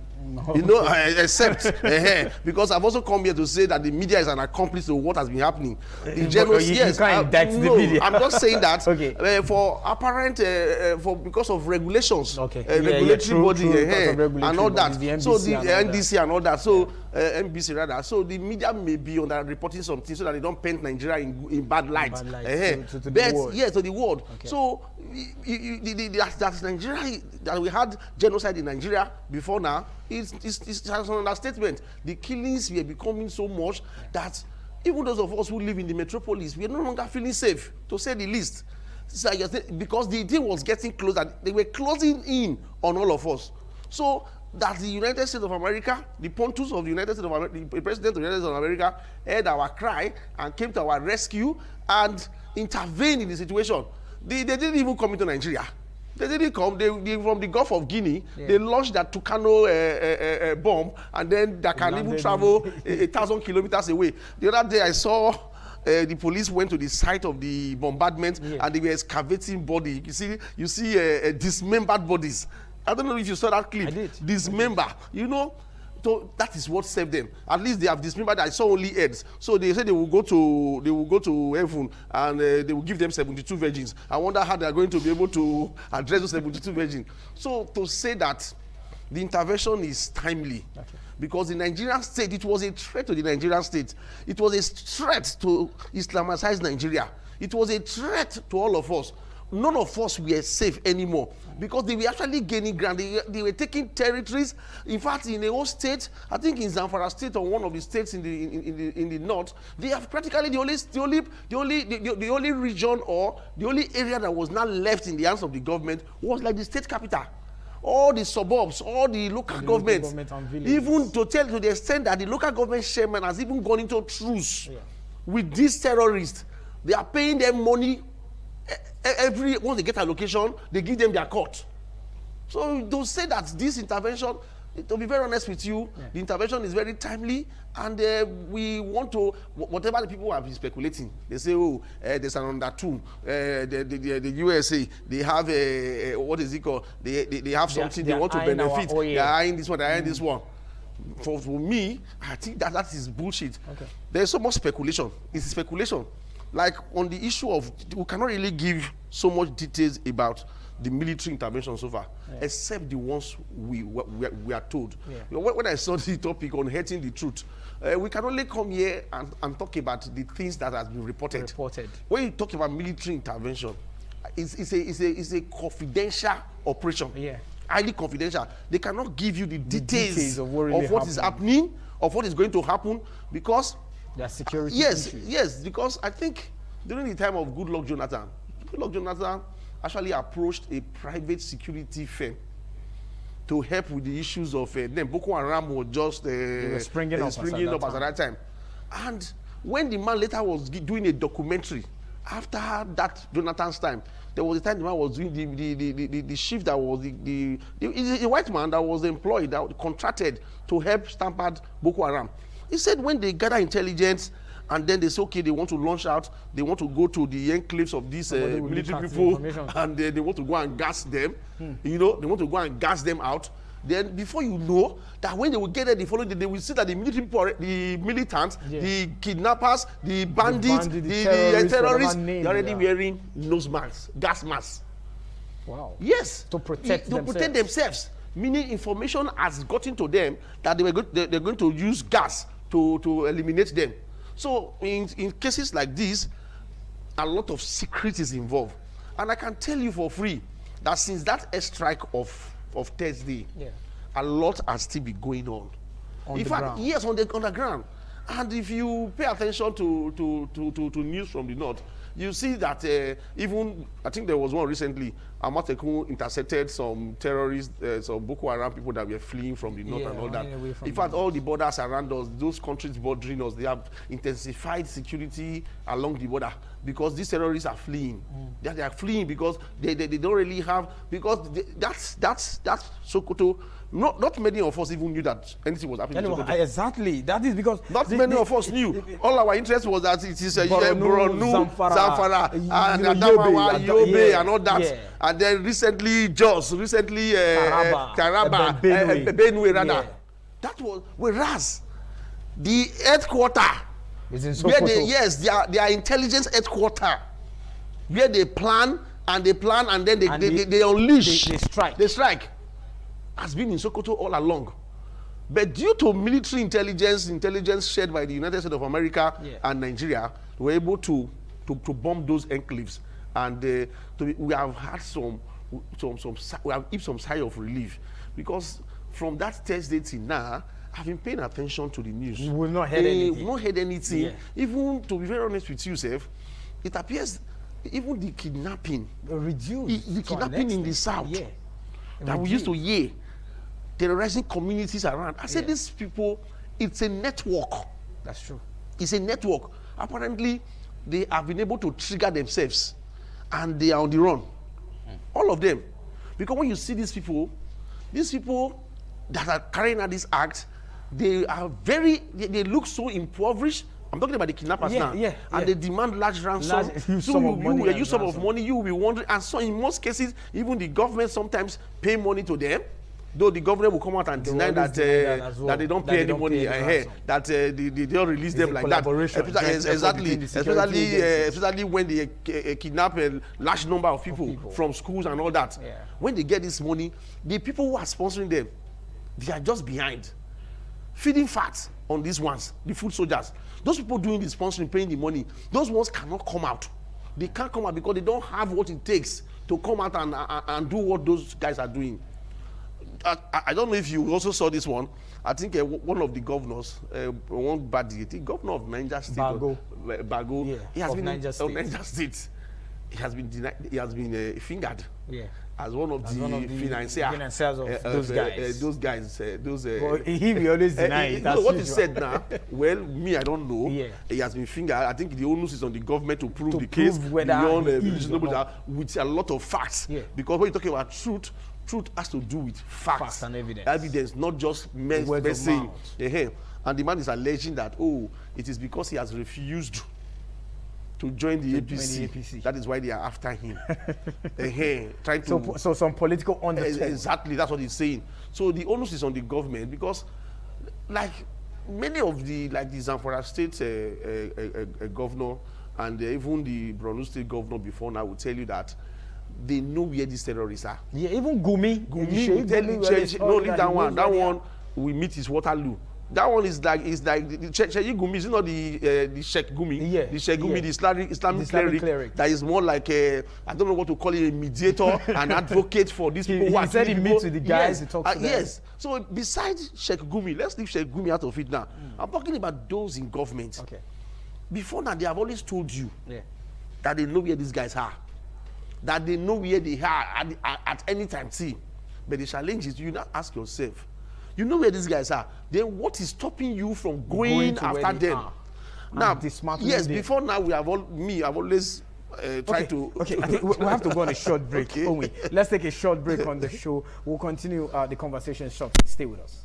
All right, thank you very much for staying with us still on the program 60 Minute Nigeria, broadcasting live on independent television. We've been looking at the U.S. bombing of ISWAP and ISIS terrorists in Nigeria, unearthing the truth. And my first guest, Owen Olowu, who is a lecturer and a public affairs analyst, have laid a brief for us to start off the conversation. But I'm being joined again by someone who is also, knowledgeable in public affairs. He's also a lecturer, not just a lecturer, but a professor, so he understands better. Professor Anthony Ijewere. Good afternoon, Prof. Good to have you. It's a pleasure to be here. And Happy New Year. Yeah, same to you. Yes, Prof. Apologize for no issues, Prof. No issues. But you're here, so let's delve into the conversation. He has laid a part for us, but let me get to hear your own perspective on the collaboration between the United States and the Nigerian government. They said it was a collaboration in the bombing that happened last week, Thursday. That was on Wednesday on a Christmas day. What would you have? What is your take out of this whole collaboration that happened? Well, we are aware that over the years, especially from the period of the late General Buhari, there have been a lot of insecurity in the country, prepared by bandits, what do you call it, ISWAP and the rest of them, Boko Haram and so on and so forth. Yeah. And it appears during his time there was no solution. No solution in the sense that we are aware that 2015, when there was this general presidential election, when Buhari said, I quote, that if he did not Lord win, he would make Nigeria ungovernable. Yes, ungovernable. Yeah, that's a statement. Yes, and all that and all that. So in view of that, he organized. But that's an allegation, though. No, let's say it's an alleged organization. Okay, allegedly. Yes, allegedly. Yeah. That he brought some of these insurgents from neighboring countries, and at the end of the day, just to cut a long story short, when Jonathan threw in the towel and said, let peace reign, and congratulated Buhari for winning the election, even when the counting was still ongoing, and all that. So that to some extent. So at the end of the insurgents, the terrorists now say, Oga, pay us our dues. But now say there's no job to be done again. Because at the end of the day, I won the election. I won the election. So there's no job to be done again. So in view of that, they were stranded. And they've already been stationed in various forests. To unleash their men. Yes, if Buhari did not win. So it's a kind of a survivor thing. Okay. So they decide to be kidnapping, doing all sorts of things, so that they can survive. So that is the genesis of it. And that is the reason why, in most cases, nothing could happen. Government did not take a very draconian measures against them because allegedly they were involved in terms of financing them. Yes, in terms of financing them, and that is why it's not just direct financing. Okay. What they normally do is indirect financing. Okay, when you say indirect, how? Yes, indirect. When the people capture, when they kidnap Nigerians, and what happened at the end of the day, government will just go into negotiation, and start to negotiate with them. And when you say negotiation, a lot of millions, if not billions of naira. Yes, now it's involved. So it now became a habit, a tradition. A business. Yes, a business. And as a result, more groups now started springing up. Different names, yes, because it was now seen as a lucrative business. And so when Buhari saw that, in the National House of Assembly, some northerners now say, hey, if you could give amnesty to the militants in Niger Delta. Yes, to the militants in Niger Delta. Why can't you give amnesty to this group of people? Because they are also agitators, and they bought the idea and started, gave them rehabilitation, if you like, and started, recruiting them into Nigerian into the army. And having, it's like a pig is always a pig. And even when you give the white lace to a pig and say, hey, don't enter the mud again, just respect yourself, I've given you a white lace. The next mud the pig will see is still going to enter. Because that's the lifestyle of a pig. Why, so what do I mean by that analogy? Is the fact that members of Boko Haram were already in the Nigerian army. So they were giving information, to their members. And that is why, at the end of the day, our Nigerian soldiers could not do anything. Otherwise, these are people who are not trained. You can't compare them to our army, Nigerian army, that are well trained. They are well trained, and they've served in international peacekeeping organizations. And they did very well, excellently well. So why can't they deal with these people with rags who are not well trained and all that? Which means there are people, top government officials behind them. Let me shock you. Recently you heard, this was in the news, it's not being alleged. A senator, compound was filled with about 1,500 machines in his compound. And in the same compound, they had a clinic. And when all these insurgents are injured, they bring them there. Yes, they bring them to his compound, they are treated, and all that and all that. Will the government say they are not aware of it? What did they do with the information? They would have taken advantage of information and deal with it.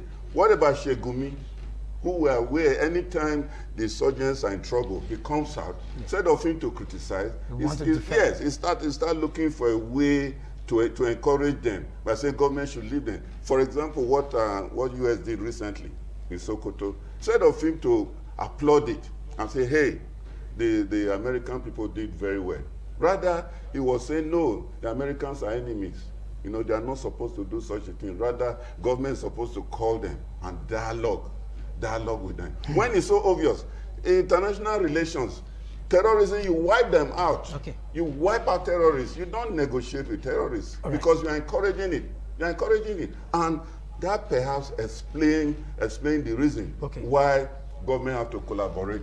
Because it's like the present government could not handle the situation again. So they because need there's an in-house thing. All right, Prof, we have to go on a short break. We'll have to go take a short break now. When we return, we'll continue with the conversation.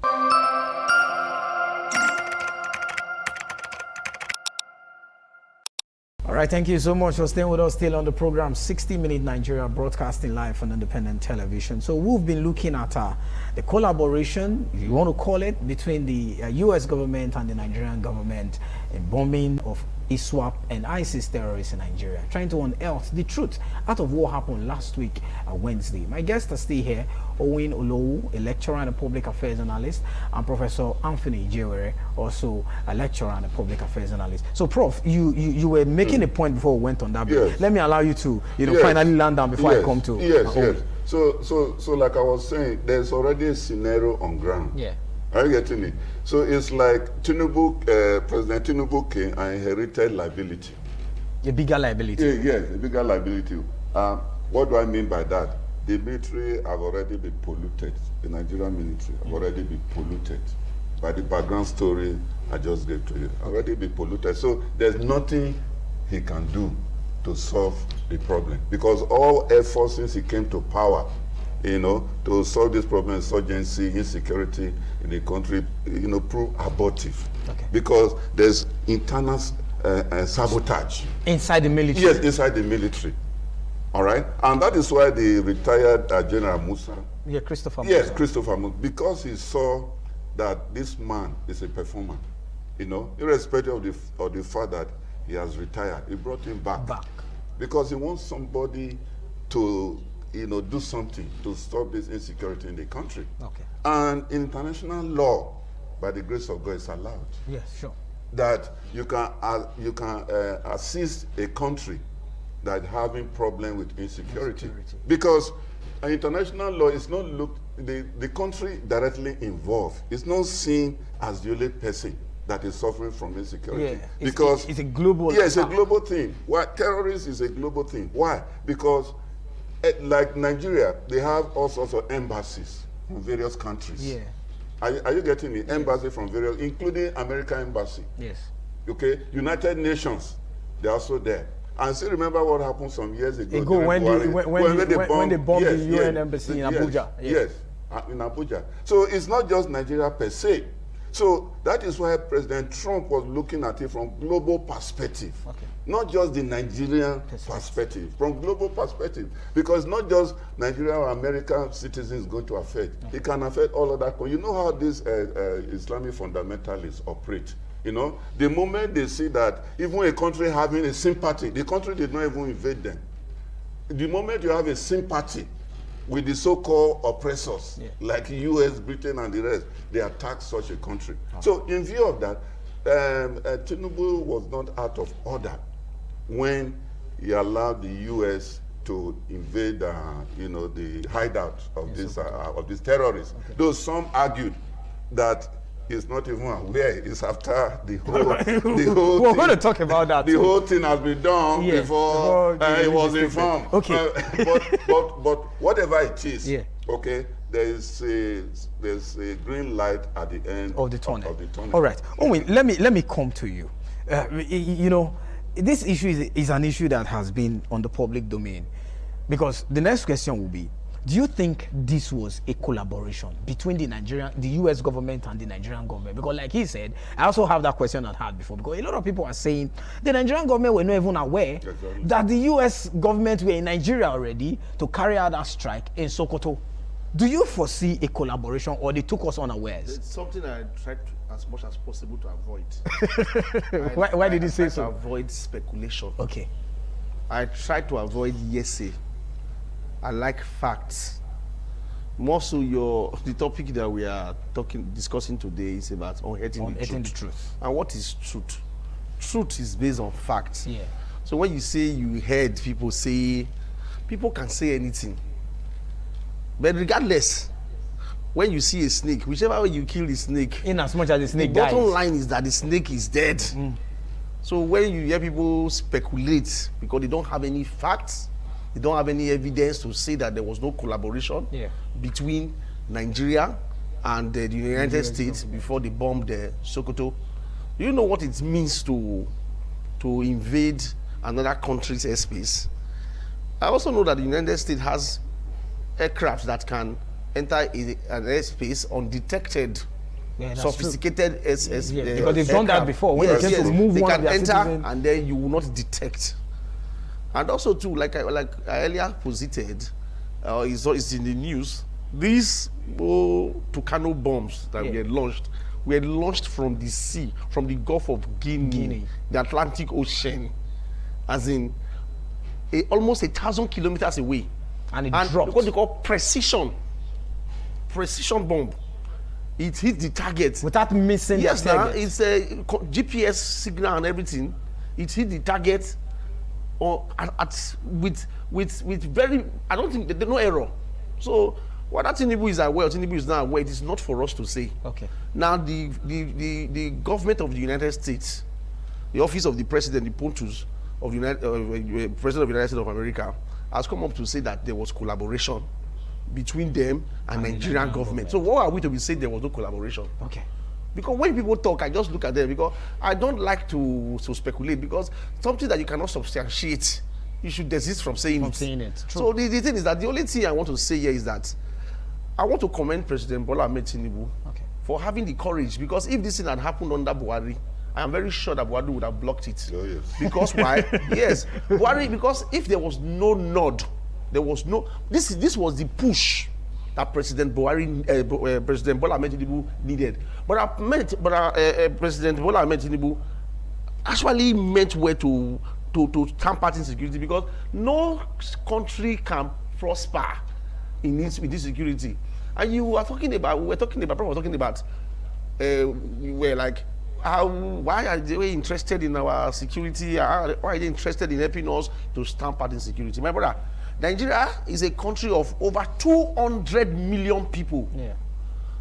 Which country in the West African coast will have refugee camps that will accommodate 100 million? 100 million, yeah.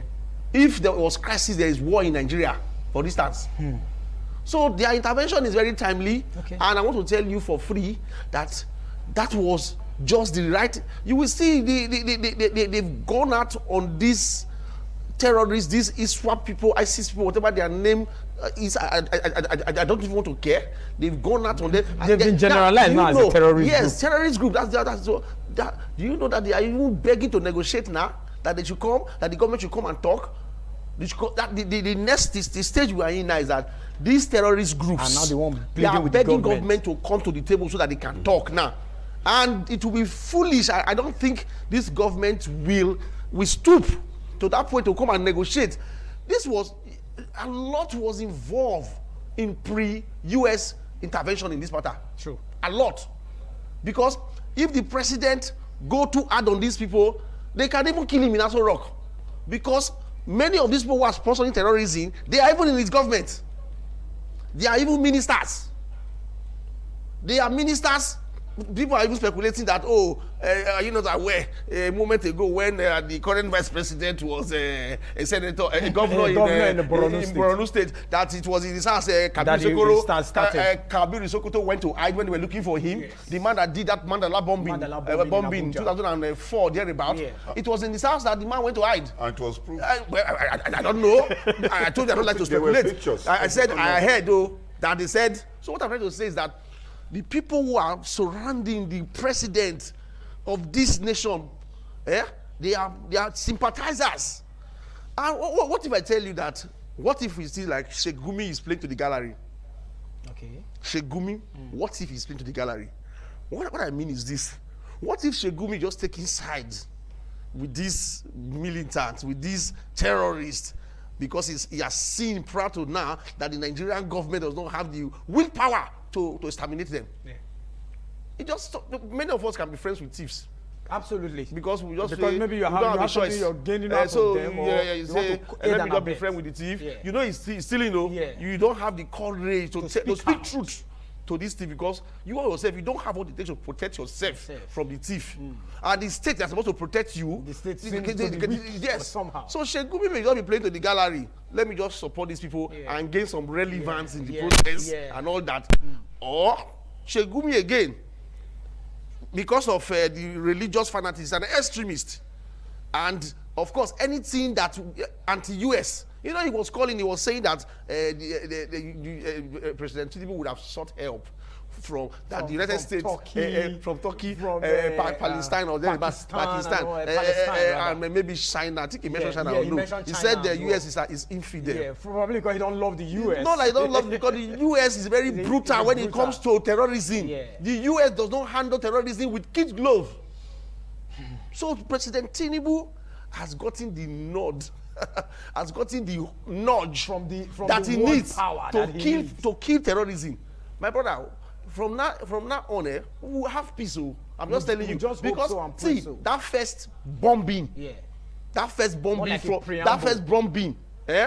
you know? Like I told you earlier, do you know how many bombings have taken place between that time and now?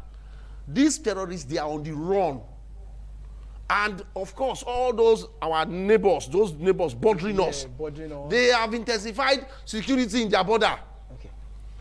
See, I was even saying a long time ago, why will you catch these terrorists and be announcing to the world that you have killed, you have captured 60 terrorists and you have killed them, you have captured them, you are going to try them. Try what? You should be shoot at sight, kill them, don't even report that you have killed them. The military are saying when they want to do shoot at sight, that will come for them not to do that. Prof, I just told you. Prof has told you, and it's in public now notice. When they are ready to it's do in that, public notice that the military has been infiltrated by these same people, and they have sponsors. Let me just tell you, I said I don't speculate. Yeah. There is speculation out there, which may be true too, that the high-ranking military officers are benefiting from these things. Yes. Because there is huge budget that comes for security, purchase of weapons. They are the people who are happy to get, yes, now. They siphon some, they keep some, and then they get weapons and substandard ones, so that it's business for them. Okay. But now, it's brutal force. I have said on this studio that these people, I said, these people don't reach us handle. True. Nigerian military, sir, is one of the best in Africa. Our ground forces, we have gone to keep peace. Recently said that there was one crisis in which country they did our neighbor here, Benin Republic here. A military coup. Benin Republic here. Did we not go there to help them? We are helping people when that's our own house is not there. So in my brother, let us this is not a trivial matter, and I like us to take it with all the seriousness that it deserves. All right. I want to thank the President of the United States of America. Okay. And I want to also thank those people who took our cry to them. Yeah. This is something like a joke. A lot of when cry, they started the debate, a lot of pressure. Not even over there. Our people here, Christians here, you know, like I said it on this TV. I said the media before now has been an accomplice to the killings because they underreport it. Because this media is supposed to be the one who are supposed to help us to allow this thing, and of course, because the reason is obvious reason why they underreport is because regulations. You know, there are not everything. Let's not paint our country in bad light. Let us manage the issues with time. We are going to be able to. So to be very honest with you, it gladdens my heart. Okay. And like I told you, this is a top military secret. A lot is still going on the ground. All right. And if we will not expose, we don't know. Even the very high-ranking military officers that are not in this operation, the operation has a code name. Yes, information is not shared like that. As in information on how to hit targets and all that. Intelligence is guided. And our governors before now said they know where these people are. Who are these people? Prof just told you here that these people are not even trained. They are not trained. They are not rich. My brother, if they give me and you gun, if they equip all of us, let me just tell you the truth, sir. Yeah.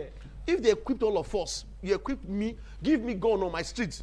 Everybody gun on my street. Who is that person that will come up to my street and say want to come and do anything? And basically will go. How?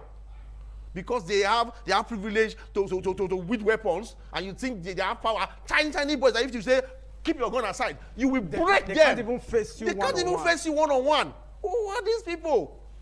So President Tinubu, to be very honest with you, has gotten the nudge that he needs. The nod. And I think the man is not backing down. All right. The man is keen in, and the man is going to follow it because there's nobody in his government now. No, all those northern elites and all that. This thing has not come to open hair now. It's no longer secret. Nobody will say play that. Before they listen to Shegumi, who is Shegumi? They do. So I believe we are going to get solid results from all this. Okay. Honestly. And to pick it up from there, all right, Prof. You realize that most of these top military people, you know, like he said, they benefit a lot from insurgency. Yeah. And that is why you discovered that they're always coming up with fake reports. Yeah. When I say fake report, they say, oh, we have been able to kill 100 and something Boko Haram terrorists. No audio, no visuals, nothing to show for it. Nothing to show so for it's just like a public statement. Yes, we are now in full control.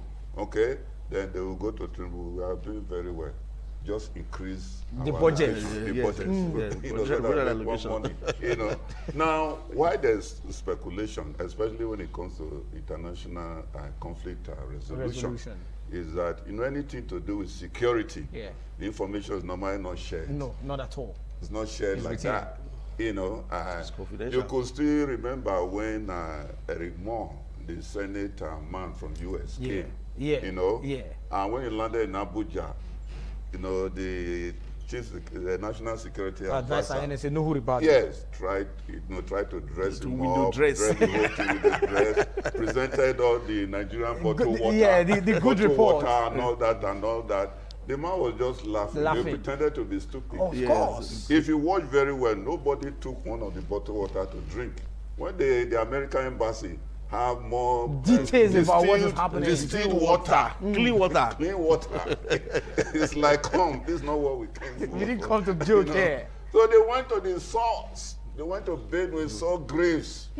Mass graves. Yes, mass graves and all that. And I said, the So man this is now what said, is oh happening. my God, I'm feeling that. He cannot imagine people being eliminated and all that. So he reported, don't forget, Trump gave them a job to do. Yeah. So when he went back, he raised alarm and said, this is terrible what my eyes saw, not what these government people are saying. It was a week or plus after that, Trump took his action. Yes, nah, which straight means away. they saw the thing right on the spot. What happened? And directly or indirectly, our President Tinubu was happy. Yes. Hey, they don't help me for They this don't come one. help me for this one. So Lord, at least my thank hands you. are not tied. And the man will not rest. He will You bomb get it? them. Yes, sir. So the issue is that America cannot share that security information because intelligence report is kind of secretive. Absolutely. You don't Confidential. share it because you don't know where the thing is going to leak Yes, leak nah. to.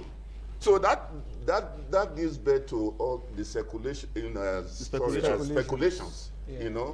Whether The Tinubu government was in aware collaboration, or was not whether aware. and all that. Like he said, the issue is not who is aware and who is not aware. At the end of the Well, day, the result- the aim Yes. was met. Get the job done. Done. Yeah. And that's it. Well, America results- got the job Done. done. And they are still doing the job. Okay, Prof, we're pressed for time, but let's begin to wrap up. I would have loved to ask, why Sokoto? Why not Borono, the peak? Why not Yobe? Why not Zamfara? Why Sokoto? But he said something on it before you came on. Yes, the Americans don't operate like that. Look, let me tell you, it's Okay. not like our own case. Okay. They do a detailed information, intelligence. That's what they call it. They say gathering. Gathering. They Gathering. gathered. It was later discovered, like I read, later discovered that the headquarters where they organize. That was what he said Yeah, before where they you came. organize Like for their intelligence. launch Is is Sokoto. Sokoto. That was what he said All before you the came. bandits, all the commanders, They are from- they came in this particular incident. Wow. They all came to organize. They were preparing to bomb four states. Simultaneously on Christians, Christmas Day. simultaneously on Christmas Christmas Day. Yes. And America got wind of it. So they all concentrated. It's like their job had been made Easier for them. So that's why they came and finished them. Wow. Whereas if America had, can you imagine if America had shared that information with the Information. Nigerian army, they would have left that place. True. They would have left that They would have place. left. True. Yes, that's why security information is something very highly secretive. Okay. You don't share it, especially when Americans also know who the Nigerian Government or people are. soldiers are. There's Boko Haram. They are among inside them. So Okay. they are aware. They do their homework. Okay. There's something we call decoy. Yeah. Decoy. Yeah. Sokoto was a decoy for those terrorists. You see, when they say you can have a thief, an armed robber on the street, the armed robber will not operate on that street because he doesn't want to drag attention to his terrain. Everybody, if you live in the environment where an armed robber stays, you will be safe. To an extent. To an extent, because he will not want to do it within. Yeah. He will be going elsewhere to do what he wants to do. So Sokoto, as it were, was a decoy. It was seen to be an innocent place, but it is not innocent. Nothing happens there. No operation happens there. The attention is Borono and Zamfara, all those places, those forests, where they just have camps there, where they get their weapons, their weaponry, and everything. The headquarter is Sokoto. Wow. And why would the government say they're not aware? It came to us like a surprise. Yeah. As if, Sokoto. Yeah, why Sokoto? Brunu? Exactly. Why not this and why not that? Sir, the government has been aware all along. Yes. But the government has been handicapped. Okay. It appears the kind of weaponry and the kind of finance these people get, is enough to cause a regime change. Oh. Absolutely. Enough to cause Overnight. a regime change. See, Tinubu was particularly at their mercy. Okay. Because the people who are surrounding him are practically, you don't know who is who.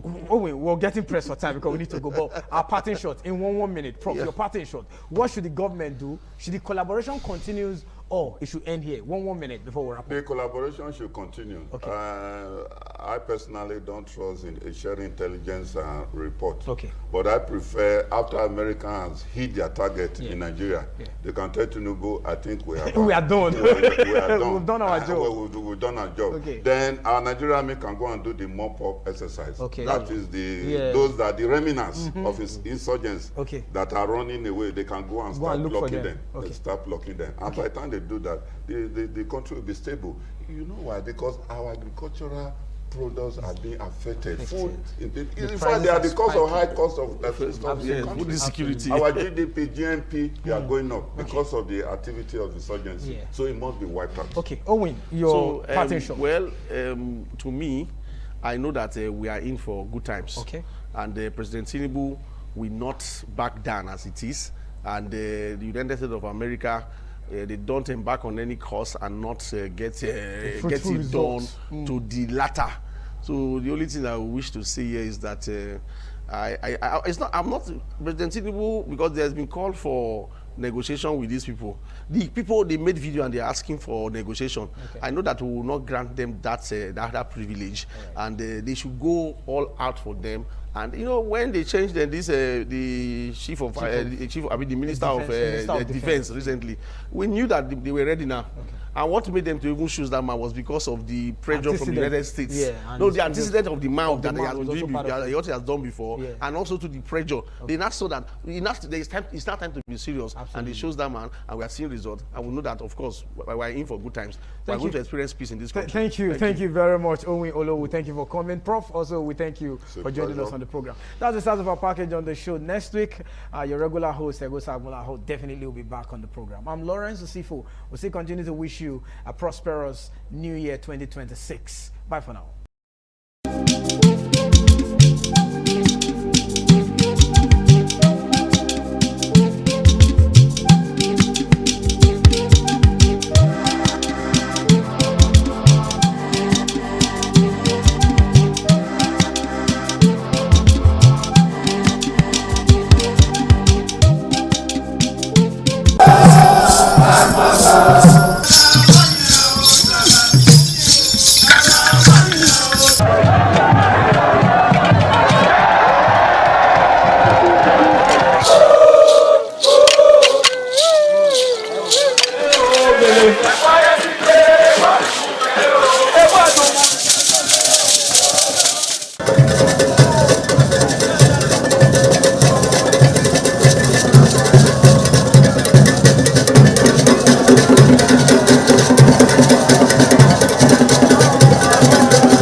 Everybody, that's what you hear. I'm going to talk for it.